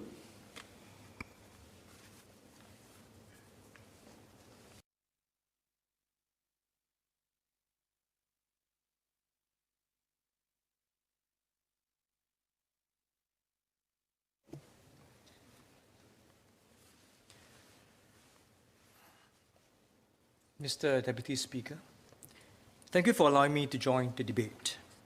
The world is still mired in COVID cases and lockdowns. We are seeing shoots of growth in key economies as vaccination efforts continue to expand. Now, while the worst of the pandemic has seemingly been averted, now future recovery is far from certain.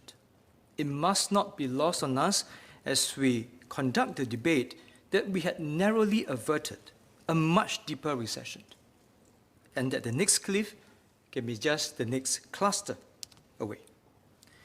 So while we need to deal with the current pandemic and the recession and the problems that comes with it, it is equally important to plan for the nation's future in the post-pandemic world. We must tackle structural changes such as accelerated digitization, the new normal of remote working, and reconfigurations of supply chains. These are existential challenges. We must retool, reskill, we must transform. First of all, we must continue to support Singaporeans through difficult times by enhancing and shoring up local hiring demand. Protecting the Singaporean core is a key priority for both the government and the labour movement. Our labour market has shown a marked improvement. Resident employment has, in fact, returned to pre-pandemic level at the end of 2020. This is the result of the government's initiatives in protecting the Singaporean core and the sacrifices of workers and companies. The jobs growth incentive has seen extremely promising results, with more than 110,000 local hires last year. Now, this is clearly an important measure in shoring up local hiring. I fully support the extension of the JGI.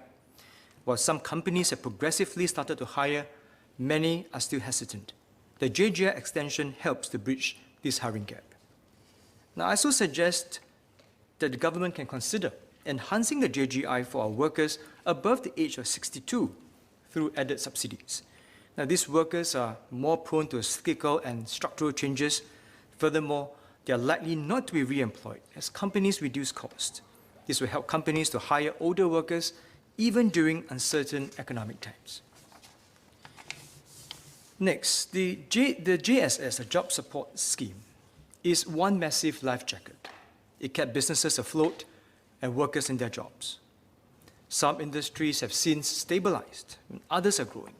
The labor movement supports the extension of the job support scheme to companies and workers in sectors that are still hard hit. The unions and workers in the aviation, aerospace, and hospitality sectors register their appreciation. With the global border restrictions, these sectors will need longer recovery timelines as they reconfigure their business models. These sectors need workers and companies to be ready to capture rebound opportunities when the world is eventually open for business. Next, we need to provide additional assistance to our younger Singaporeans to adapt to the new economy. Now, the pandemic has accelerated the growth and demise of many industries, jobs, and skill sets. But many younger Singaporeans could now find themselves on the wrong side of the growth curve and are unable to take advantage of the new growth opportunities in fast-growing industries. To do so, I have 3 suggestions to make. Now, some studies have suggested that students graduating in recession years earn less than their peers graduating in non-recession years, and the effects persist for a few years. For some younger Singaporeans, they need to pivot to other sectors that are growing. I suggest that we can help to provide subsidies and loans for the second diplomas or degrees. Not only will this improve the economy structurally, but this will also complement the lifelong learning attitude we wish to instill in all Singaporeans. Second, I support the government's move to extend the SG United traineeships until 31st March 2022. And the annual Joint Autonomous Universities Graduate Employment Survey, SG United traineeships made up 16.9% of graduates who found employment. Now, this shows the importance of the program in helping our graduates get skills and opportunities, even during a pandemic. Now, could the ministry consider the provision of incentives to encourage and support host companies to convert these trainees to full-time hires? This will help companies hire these graduates ahead of time. Third, we must enhance the mental well-being support for our workforce. The economic outlook has understandably caused much stress across the workforce, especially that of our younger Singaporeans still hunting for full-time jobs. To better support the mental well-being of our youth, could the ministry consider training youth care ambassadors equipped with the requisite adjunct support skills to help fellow peers? The labour movement, especially that of the young NTUC, will work towards extending our support for the government initiatives in providing peers with emotional and employment support. Mr. Deputy Speaker, my last point relates to supporting the gig economy. Now, the key attraction of the gig economy is in its flexibility. It gives workers the autonomy to choose when, where, and how they want to work. Now, as of 2019, there were about 200,000 residents who did freelance work as a regular form of employment. Now, with the creation of new business models, this segment of the workforce is expected to grow. It is already an important and permanent part of our workforce, and the measures must recognize that and support that growth. The pandemic has unearthed structural problems within the current state of protection for the platform workers. SIRS was instrumental in supporting these workers during the crisis. Going forward, it is timely for us to review the regulatory framework to protect these workers. This is especially important as workers dependent on large platform companies or organizations as their primary source of income. There are 3 salient issues to be tackled. First, platform workers are unprotected by key employment legislation, there's insufficient social protection, and the lack of incentives to upgrade this segment of the workforce. First, the lack of protection for platform workers under the Employment Act and the Industrial Relations Act has provided significant power to platform companies relative to the workers. Now, this has left platform workers on the shorter end of the stick without statutory recourse, such as medical benefits. Now, this is understandable as the Employment Act and Industrial Relations Act are premised on an employer-employee relationship, and platform workers are not employees. Yet most of these workers are lowly skilled and wholly dependent upon the platform companies for their livelihood. The lopsided bargaining powers also means that companies can unilaterally change the terms of their service and incentive structures. Moreover, as workers are classified as independent contractors, they lack the ability to collectively bargain and negotiate wages or change working conditions with these companies. The labour movement's recent formation of the National Delivery Champions Association is a positive step forward. but their hands might be tied by the legal restrictions on collective representation for service or employment terms. I believe that more can be done to level the playing field between workers and platform companies to ensure that the parties are treated fairly.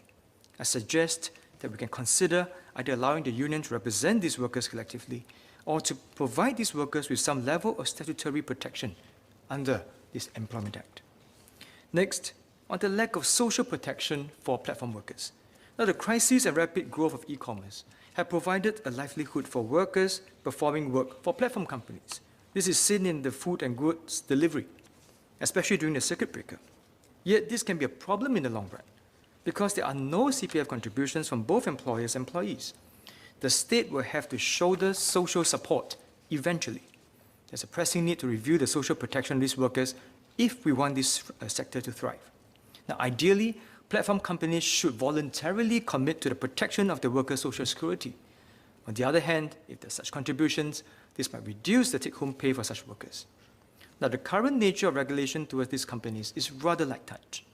Now, as with many other countries, many platform companies enjoy employer type of powers without similar and few responsibilities. There can be more room for companies to commit to the protection of our workers without curtailing the industry's viability. In this vein, can we consider looking into subsidies or disincentives to further encourage platform companies to commit to the longer-term social protection of our workers? Lastly, now because these workers are considered independent contractors, there are no incentives from companies to train them. Yet there are long-term impact on Singapore's workforce productivity. Now, to ensure that these workers can thrive as an essential part of the workforce, workers must continually upskill for greater employment security. Can the government look into cost-sharing schemes with platform companies to encourage training support for these workers? Now, there are difficult trade-offs in developing the gig economy, especially for the gig workers. This is a big piece of work that the country has to work on, and the labour movement stands ready to support the government's initiatives to better protect gig workers to ensure development of the gig economy as a permanent fixture of our workforce. Mr. Deputy Speaker, the Labour Members of Parliament before me has spoken at length on behalf of workers.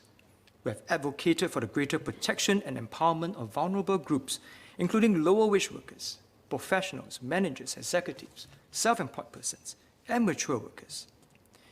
We recognize that many of these challenges, the cyclical ones, are still before us.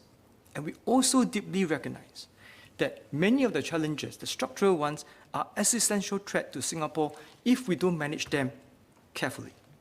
It will take strong tripartism to tackle them. Therefore, we must work even closer to retool, reskill, and transform. We will and must continue to work with the government as partners to support workers through job redesign, training, and workplace support. Now, our message is a simple one. Protect vulnerable workers, protect jobs. The labour movement will continue to work closely with the government and employers to do right by our workers.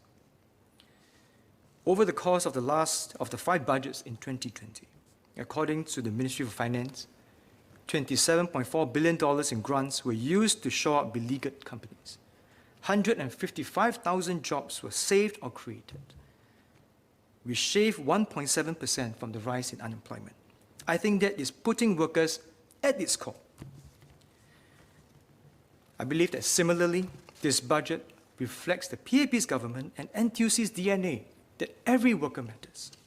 So, we must work together. Because tripartite partners have worked closely together and Singaporeans singularly united, did we avoid a deeper recession. So now, we must work together to emerge stronger from this crisis to ensure that workers continue to enjoy better wages, welfare, prospects in the years to come. Mr. Deputy Speaker, I stand in support of the budget. Deputy Leader Zaki Mohamad.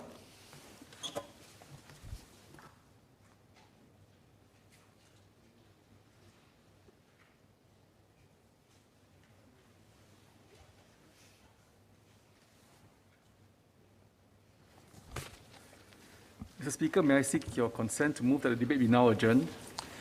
I give my consent. Mr. Speaker, I beg to move that the debate be now adjourned.